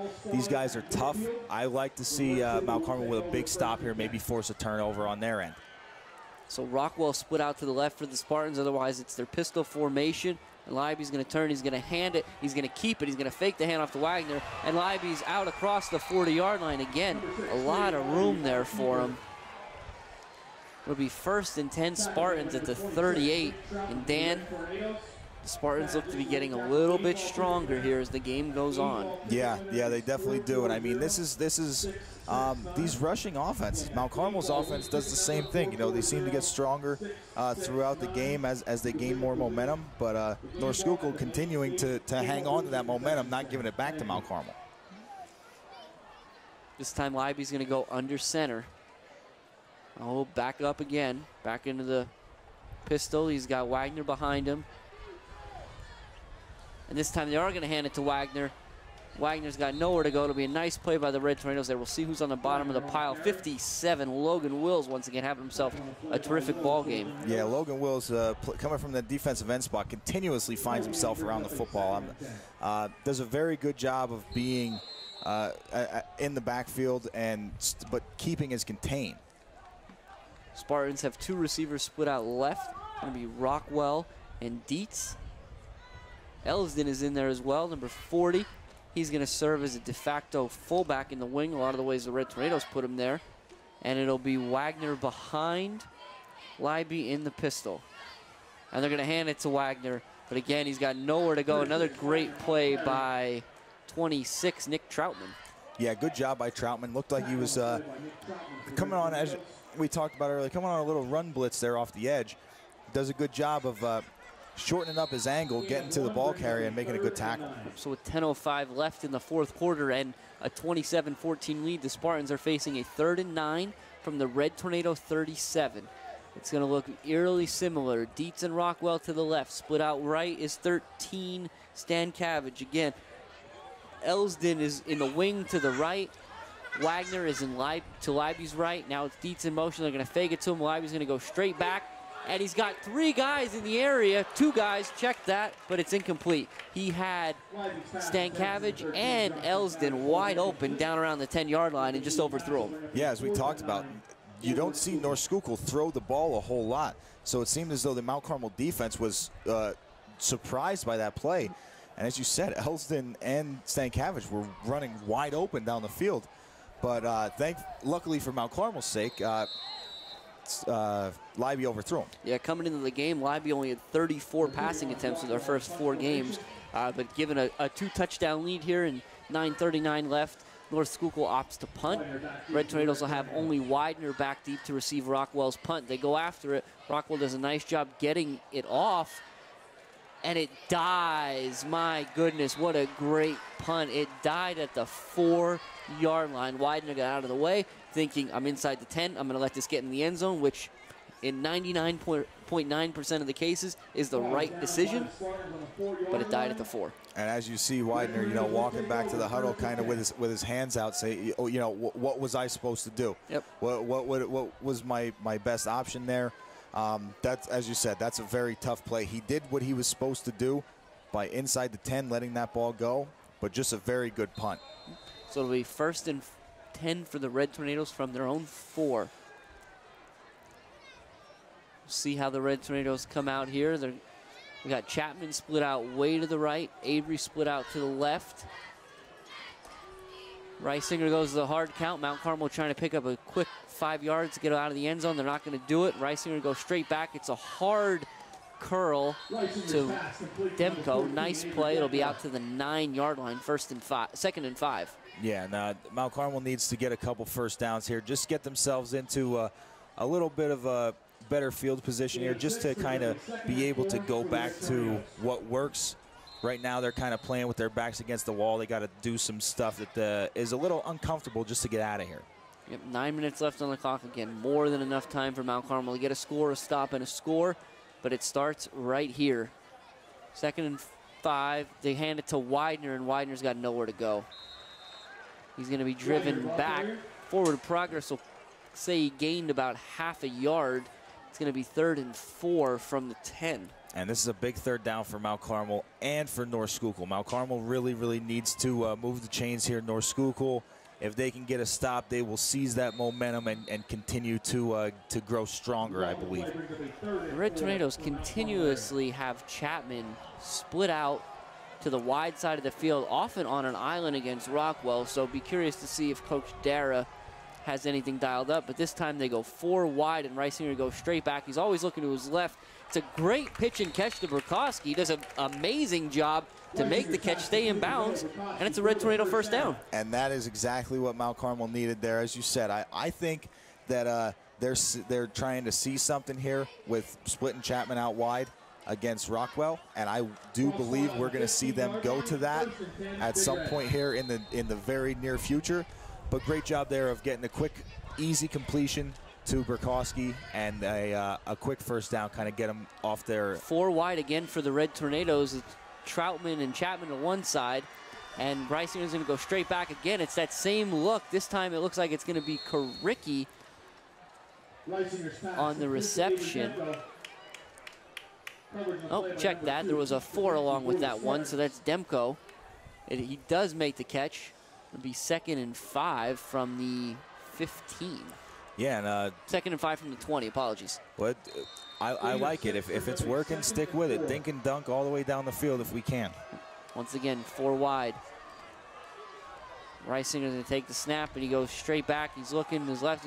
The screen's set up now, and it's almost intercepted by 55, Jack Kempsey. And that's that senior, that captain, you know, in there making that big play, because that was well set up by Mount Carmel. You know, they quick couple step drop and get it out.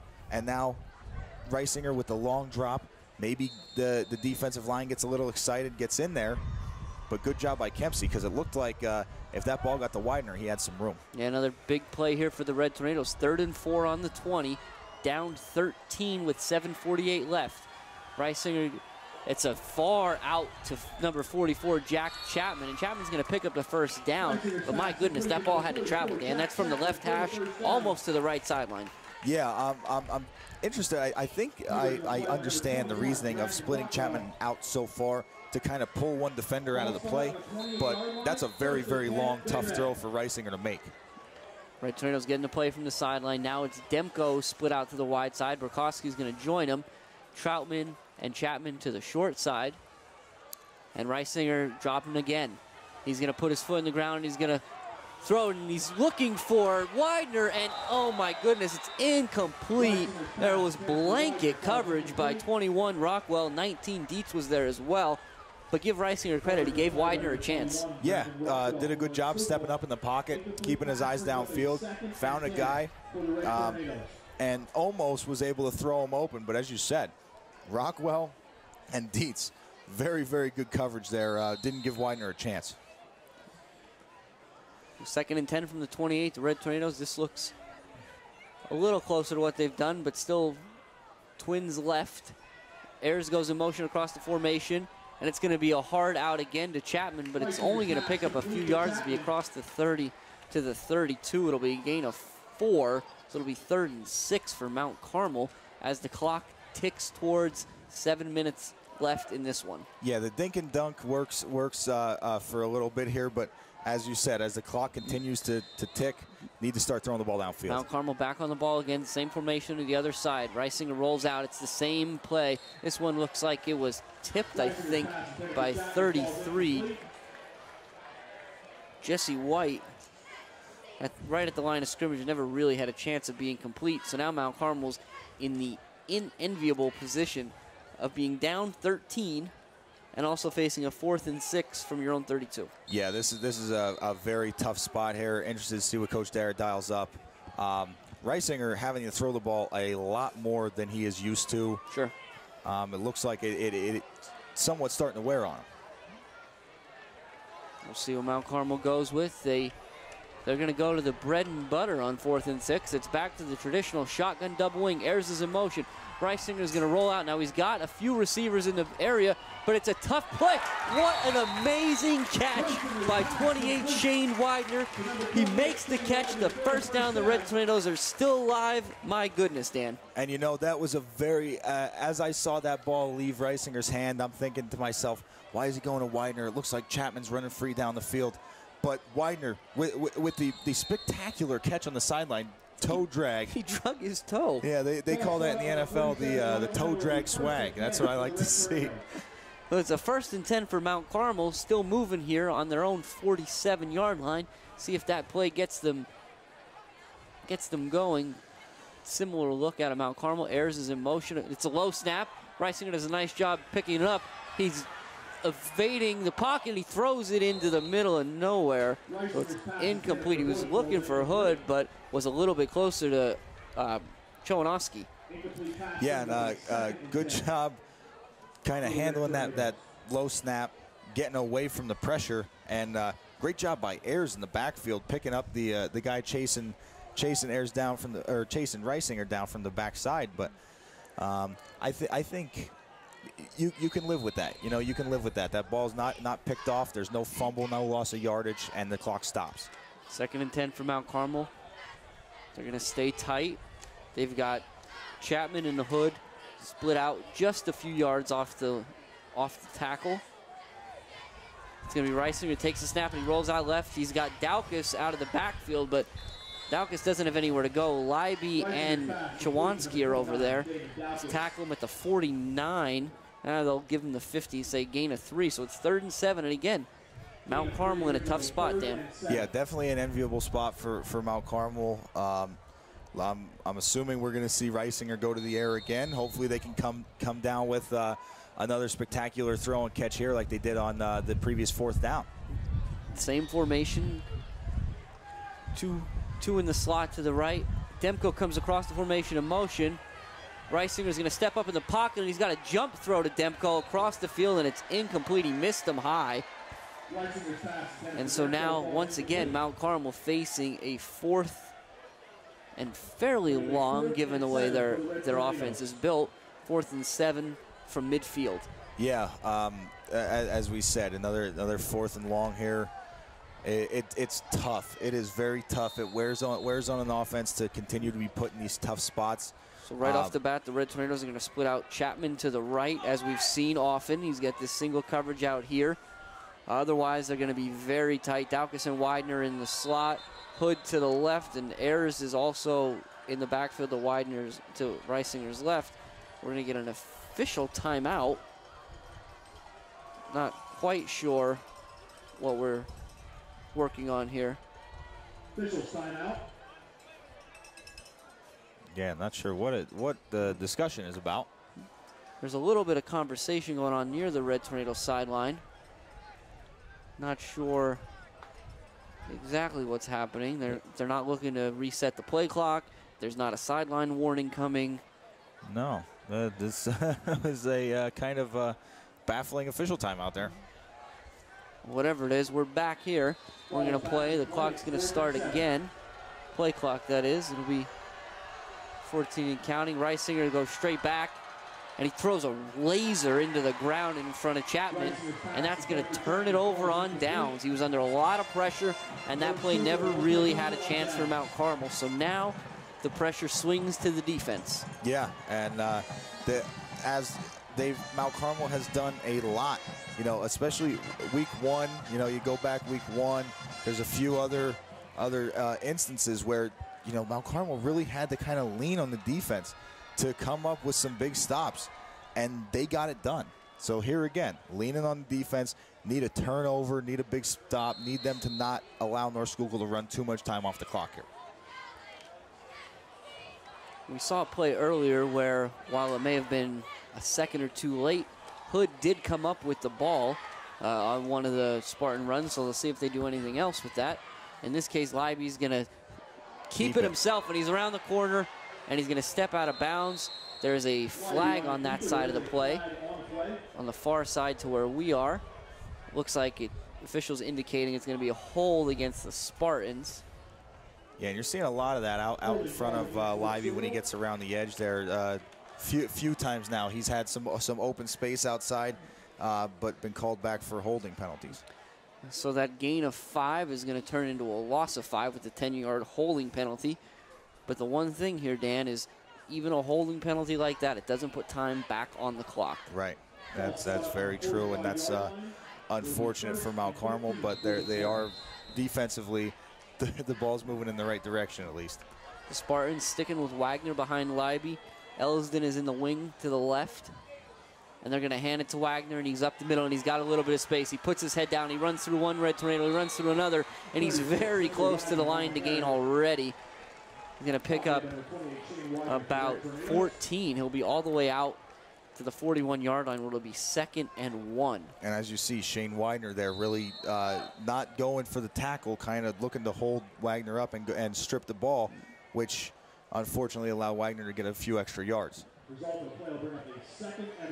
Spartans are going to spread out. Number 44, Cody Shell, and 19 Dietz to the left. They're going to put Elsden right in front of Wagner. It's an I formation with trips to the left. There'll be a handoff to the up man. It's Elsden. Elsden will pick up the first down.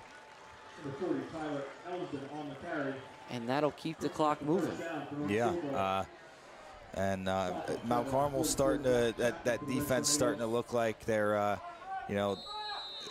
they're worn down. They've been asked to do a lot this week against this tough rushing attack of North Schuylkill, and I think you could tell that they're starting to feel it a little bit. Be a similar look out at the Spartans. Won't be a true eye. Leiby will be back in the pistol with Wagner behind him and Elsden to his left. So they're going to fake it to Wagner, and Leiby's on the side, and Leiby's got the corner, and Leiby's going to walk in for another Spartan touchdown, a 39-yard scamper. That's going to be his shortest touchdown run of the night. And with 4:33 left, the Spartans are going to go on top 33-14. Yeah, as you said, Leiby's shortest touchdown run of the night, but also his 4th touchdown run of the night. So he is having himself a monster game. That's going to put him at 11 touchdowns for the year now through 5 games. Those are some pretty impressive numbers. Yeah, it's a great job by this offense. They've shown their big play capabilities. The defense has done a great job holding up as well. And the Spartans are going to take a timeout. During the timeout, I want to remind you about the Mount Carmel Area Education Foundation. So the Education Foundation, it exists to provide a means for alumni, parents, and friends to unite in their efforts to support and strengthen the Mount Carmel Area School District through gifts, trusts, and bequests. The goal of this foundation is to help maintain a meaningful and effective learning culture within the school by providing opportunities in academics, arts, and athletics. If you do choose to donate, you can designate your gifts for use in a specific area, such as educational initiatives and supplies, television studio, band, library, tennis courts, etc. They can also be given in honor of or to memorialize a loved one or a team. You can go to www.mca.k12.pa.us to do that. Spartans are back out on the field without number 24, Lavelle. They're going to go for 2 here. So Leiby's in the pistol with Wagner behind him. Rockwell and Dietz split out to the right. Leiby takes, he's going to give this one to Wagner, who had nowhere to go initially. And he still didn't get in. Yep, and he's still going to be stopped short. So it'll stay 33-14 Spartans. Now, I'm not sure if that's like a kind of pour it on move by Coach Hall on the North Schuylkill side, or if he just likes to have the 7 points for every touchdown and get 5 touchdowns, 35 points. But good job by the Mount Carmel defense to stay tough in the middle there and not let him get in for that conversion. And some of that, I wonder if it's not to simply just not kick. We talked about it all night. The field conditions are kind of deteriorating a little bit.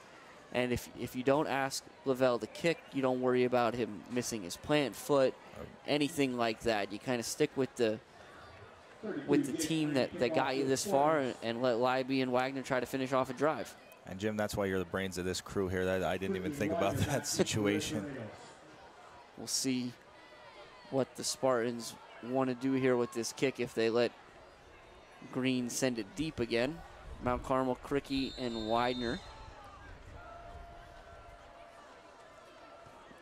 And it'll be short, relatively. Cricky takes it at the 13. He's got the sideline before he's thrown down by Chawanski. Great play by number 39. Yeah, as we talked about with Mount Carmel on one of the earlier kickoffs, Burkowski stayed in his lane to make a very good tackle. Jawanski does the same thing here, stays in his lane, doesn't let Karicki get outside, and makes a good tackle. So one of the nice things about a night like tonight, Dan, when it's a little sloppy, is that you can tell when the Spartans start making some changes. You got some clean jerseys out there. We can see for the first time tonight, number 5, Jake Hall, a freshman. We see 45, Xander Neidig, a junior. Number 20, Josh Jawanski as well. So if we catch any more, we'll be sure to call them out for you, recognize these guys. For Mount Carmel, it's going to be Reisinger going straight back, and it's a quick out to Widener, who takes a shot from Elsden as he sneaks out of bounds. It'll be 2nd and 3. Yeah, that from sounded the like 32. Sounded like a little helmet-to-helmet contact there. Those always ring your bell. Good job by Widener, though, to stay up and keep moving. Yeah, whatever instrument you're into, whether it's bells, trumpets, what have you, you can head down to K&S Music around 487 in Paxinas, where you can get everything for the beginner or professional musician. And we'd like to thank their experienced staff who provide quality instruments and instructions. Reisinger goes back deep, back to throw again. He finds Chapman once more.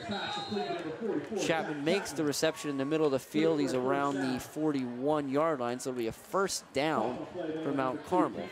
Yeah, Chapman, along with the Mount Carmel running backs, very hard to tackle. You know, he bounces around in there like a pinball sometimes, but does a good job of not going down. And again, you got this. We've talked about the field conditions kind of continuing to deteriorate, and you can see guys slipping a little bit. We'll have Reisinger back again, looking to his right. It's Chapman once more. Chapman makes a nice catch. He's out of bounds at the 47. But Dan, while the field conditions deteriorate, the picture, and for those of you that are watching us on Wednesday night, that's been great, and we have a lot of people to thank for that on cameras. We have Tyler Barnhart, Doherty Feziak, Corin Enos, Darren Rosenstein, and Jade Whitmer. Our graphics, any of the graphics you enjoy are Jaylee Gonzalez. The replay is Haley Bressy. We love the replay. It's super helpful for us. The video coordinators are Guy Belfonte and Jake Evans. Production assistants Aaron Bosler and Krista Kimzel. And the master controller Ayana Aguirre. So big thanks to everybody. Let us tell you that Reisinger's going deep, and he's got Demko on a great throw. A beautiful ball by Reisinger. Demko's all the way down to the 15-yard line. So with 3:48 left in this one, the Red Tornadoes trail 33-14 and have a 1st and 10 from the Spartan 15. Yeah, perfectly placed throw by Reisinger there. Demko, that was the only place where Demko was able to catch that ball, and it was perfectly thrown. Great job by Tommy. So Reisinger's in the gun. He's got Chapman to his right. Demko split out to the left.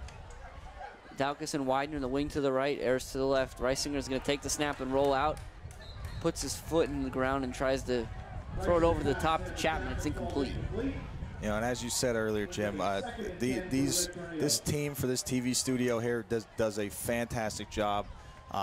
They're the behind-the-scenes people. You know, they're the people that aren't normally seen or heard, you know, on these Fridays and Wednesday nights.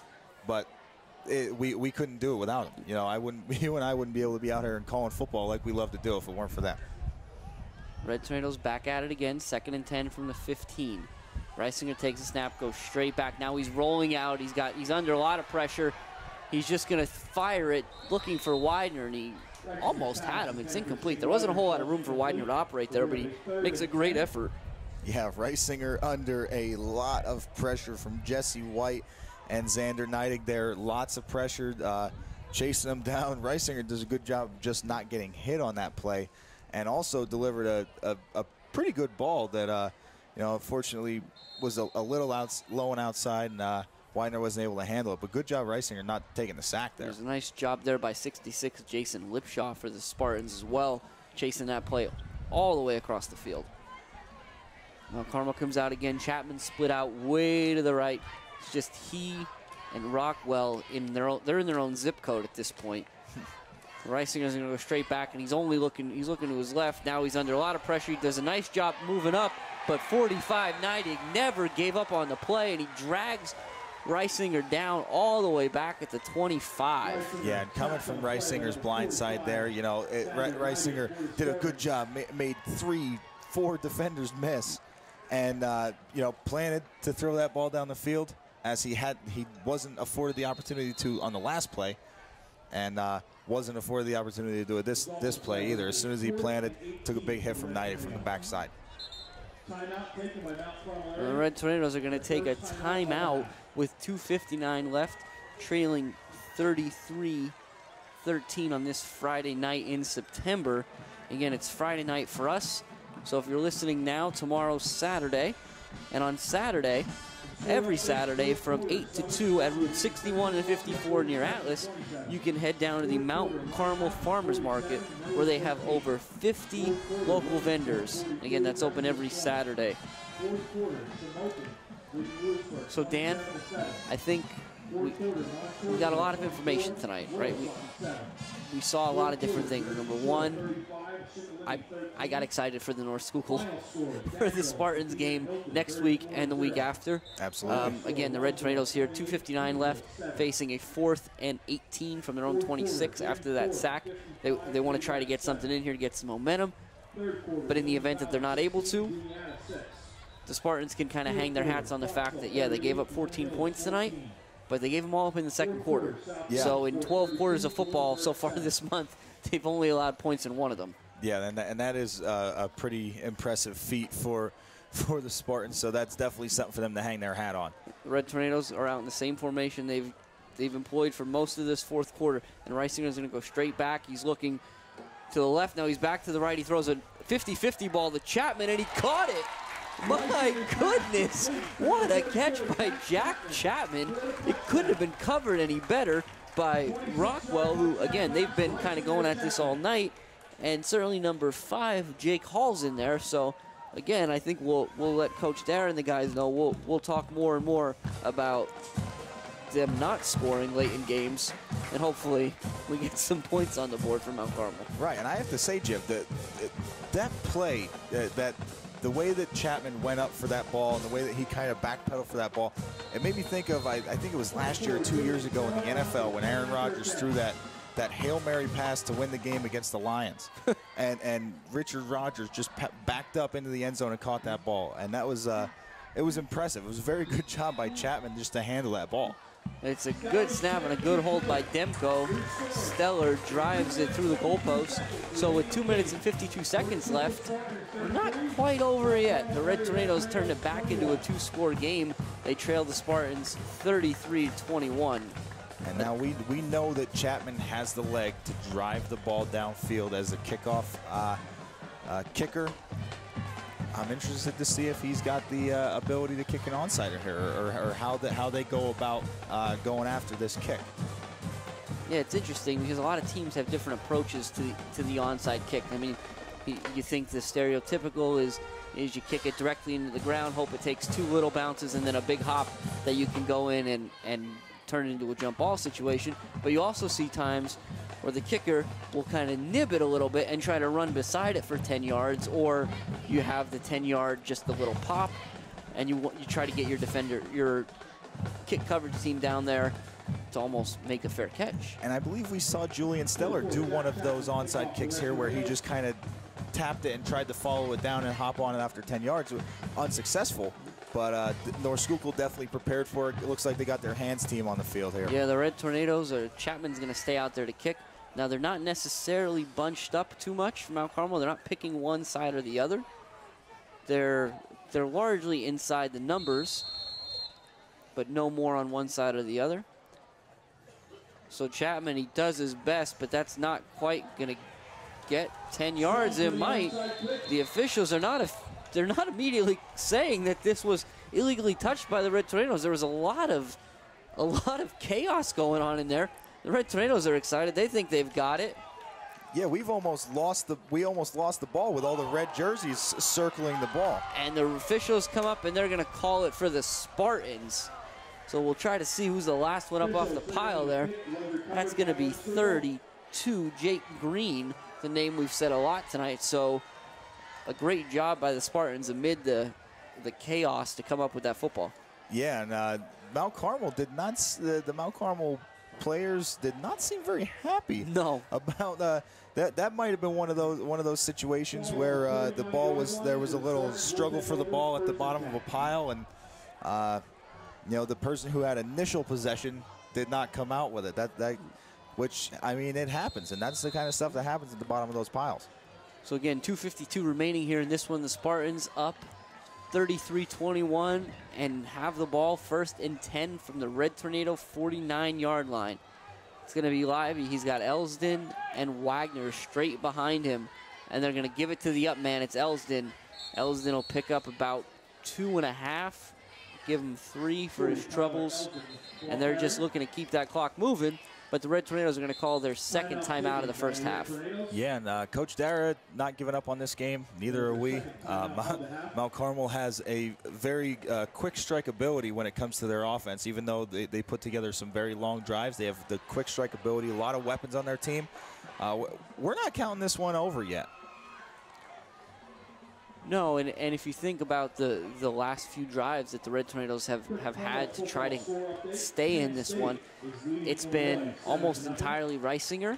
Well, let me rephrase that. It's been entirely Reisinger and almost entirely Reisinger and Chapman.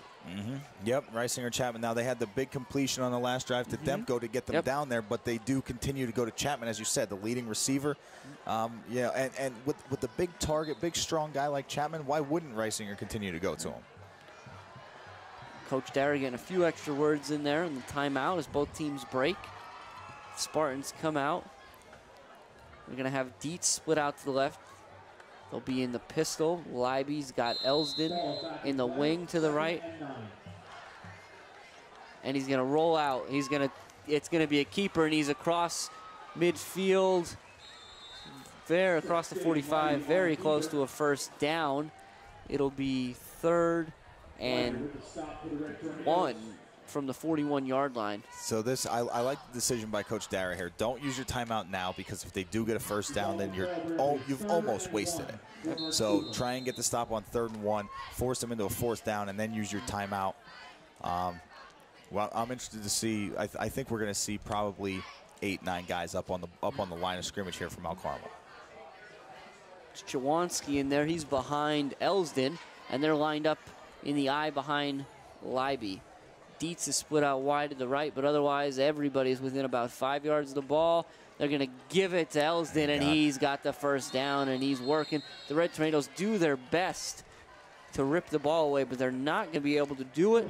So with 1:53 left and the Red Tornadoes with only 1 timeout, the Spartans are going to be very close to being able to run out the clock on this one, Dan. Yeah, and looks like that is going to be what they're going to do. They're taking their time getting the play in as the clock continues to count down. They're letting the play clock run down. I think they're going to be happy with taking this one to the gate with a 2-score win. So an offset eye for the Spartans. Elsden a little bit off to the right.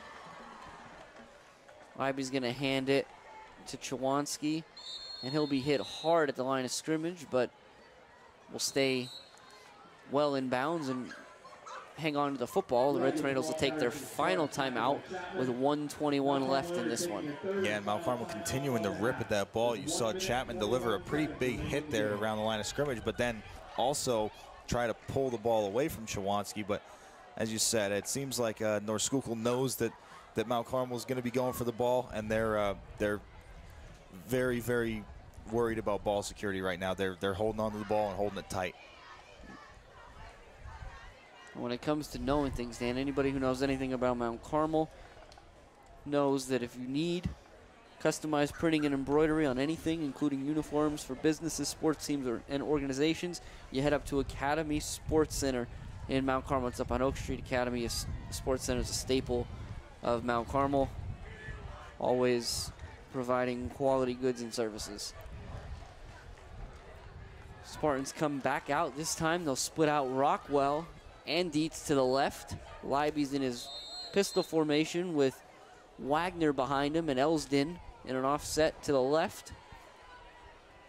Takes the snap and he fakes it to Wagner, and he tries to get something done, Lively can't get away from Hood, and you could, as Hood tackles him in the backfield, you can kind of see Hood's hands slide down Lively trying to get to that ball. So credit to number 6 for holding on. Yeah, good job by Lively for holding on to that ball. But again, good job by Hood to get in the backfield. Hood seems like every week he seems to be in the backfield constantly. He had 3 sacks last week at Jersey Shore. And he continues to move up the all-time list for his career. Jose and I spoke about that. He's about to break into the top 10. Same look out of the Spartans. Lively watching the play clock in the end zone, letting it tick down. It got down to 2. They're actually going to take a delay of game here. There was a little bit of confusion, and I think Lively was stuck somewhere between calling a timeout and snapping the ball. Yeah, I think he was probably being told by his coach on the sideline, you know, don't use the timeout, just take the, which I'm not sure. I'm guessing that after the penalty, they are going to reset the clock and run it. Well, maybe not. Well, not sure why they take the 5-yard penalty instead of just calling a timeout. But it's 3rd and 16 from the 43, 32 seconds left in this one. Lively takes a snap, he hands it to Wagner, and Wagner's off the right side. He makes a couple guys miss, and Widener comes over and finishes the pile, but he's inbound, so the clock is going to continue to run.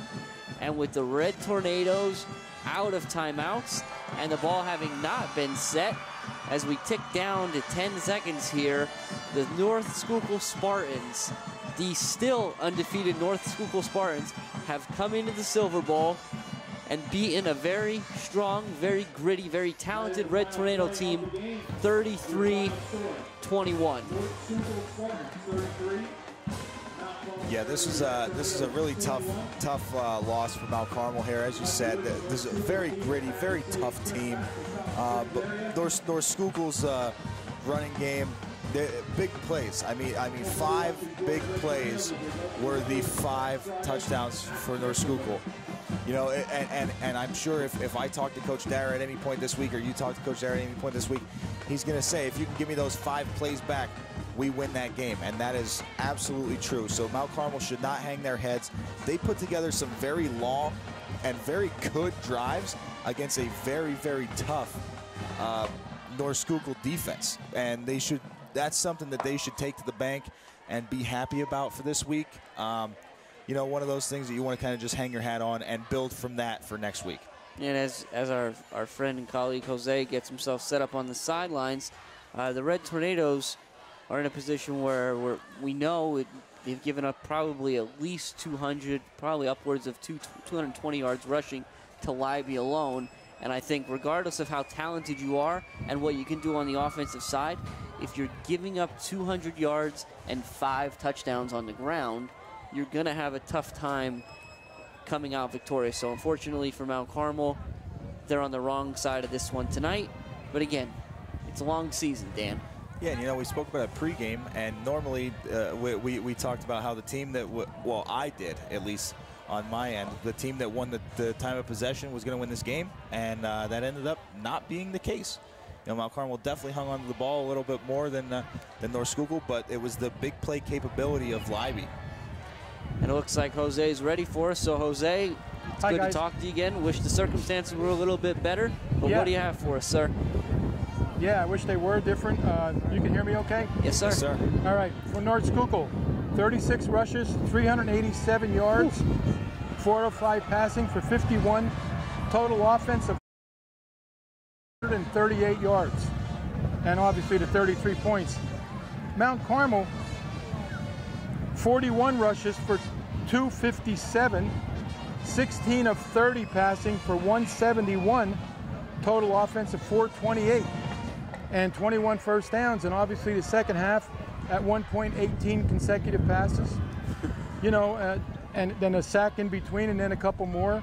I have to shout out to Chap. Chap had 7 catches for 83 yards and the 2 touchdowns. Of course, that's unofficial for now, and Johnny ended up 19 for 167, which is a pretty good night, but only 3 carries for 6 yards in the second half. Yeah. Yeah, Jose. So there's a tale of 2 cities here. Yeah, absolutely. We had talked about it earlier. Coming into into the night, we were talking about the North Schuylkill defense, how they haven't given up any points in the month of September, essentially. They didn't, coming off 2 straight shutouts. They have another good quarter to start. Mount Carmel seems to put it together in the second quarter, and then they make adjustments, and North Schuylkill shuts Mount Carmel down again in the second. Well, I think, Jim, I think what also happened, I think they wore us down a bit. I mean, not that they had that many one-way players, but I think their size alone, if you guys are down, they're really pretty big. And they just might have wore us down a little bit. But, you know, we didn't quit. We kept playing. I mean, I'm sure John's going to be disappointed with the performance. I mean, we're either run or we're either pass, you know, and I guess we have to have a better balance. And I'm not criticizing anybody, you know, but it just seemed like it was too easy to cover. But, hey, you know, we're still in this thing. We can win it out. We can be second or third in the district, have home games. Yep. And that's the ultimate goal right now, is have another shot. And we're going to have to play better than we did tonight, I think. But like I said, it was a tale of 2 halves. We couldn't cover the option in the first half, and made some adjustments, did a better job. Then he broke away again, and the kid's good. Yeah, and it's unfortunate for Mount Carmel, as you said. I mean, seeing Reisinger with 30 pass attempts, that's the first time and probably one of the only times that you're going to see him putting the ball in the air that often in a game. And that it's not that he can't do it. He did a very good job of it, but it's just the fact that that's not the Mount Carmel offense. You know, you're right. It's got to be more balanced. And kind of just got into a situation where we had to continue to put the ball in the air. And it's asking a lot of Tommy when you have so many other guys that you can lean on. But he did a good job throwing the ball. As you said, Chapman did a good job. Avery had a nice catch out there. So did you know, Shane Widener had some really nice catches too. The other thing, though, you have to be really impressed. If you're down here, this wind is really swirling and really blowing pretty hard. And I think that the fact that he threw this well in this wind is really a credit to him. You know, he did a nice job. Yeah, absolutely. It'll be.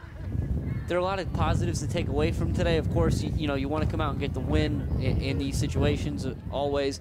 But I think again, Coach Darrell will find a way to spin this and keep the guys motivated headed to Mifflinburg next week. I agree. And speaking of Mifflinburg, can you believe this? 126 years, 140 opponents. We never played Mifflinburg, ever. This will be our first time going up there, obviously. But so it'll be interesting and see how it works out. And we just have to get back on a winning way. Yep. Well, thank you, Jose. We always Thanks, appreciate guys. you popping in. We're going to get out of here for the finish night. up. Thank Okay. you, sir. Take care, guys. Yep. Thanks, Jose. Don't blow away down there on us, Jose. So we're going to finish up here again. We're at the Silver Bowl. The Red Tornadoes falling to the still undefeated North Schuylkill Spartans, 33-21. Again, as we said, next week Mount Carmel is on their way to Mifflinburg, while North Schuylkill has Tamaqua, I believe. Still undefeated Tamaqua. Jim Thorpe, and then Tamaqua the following week. If you're watching this on Wednesday night, you know if Jim Thorpe is still undefeated. We're not quite sure yet. But again, it's been a pleasure. Make sure to check us out on on Twitter at WKMCTV, YouTube, and certainly on Wednesday nights. Thanks again, Service Electric. So it's been a WKMC TV broadcast. I'm Jim Lesko. Alongside me is my brother Dan, and we'll see you next week.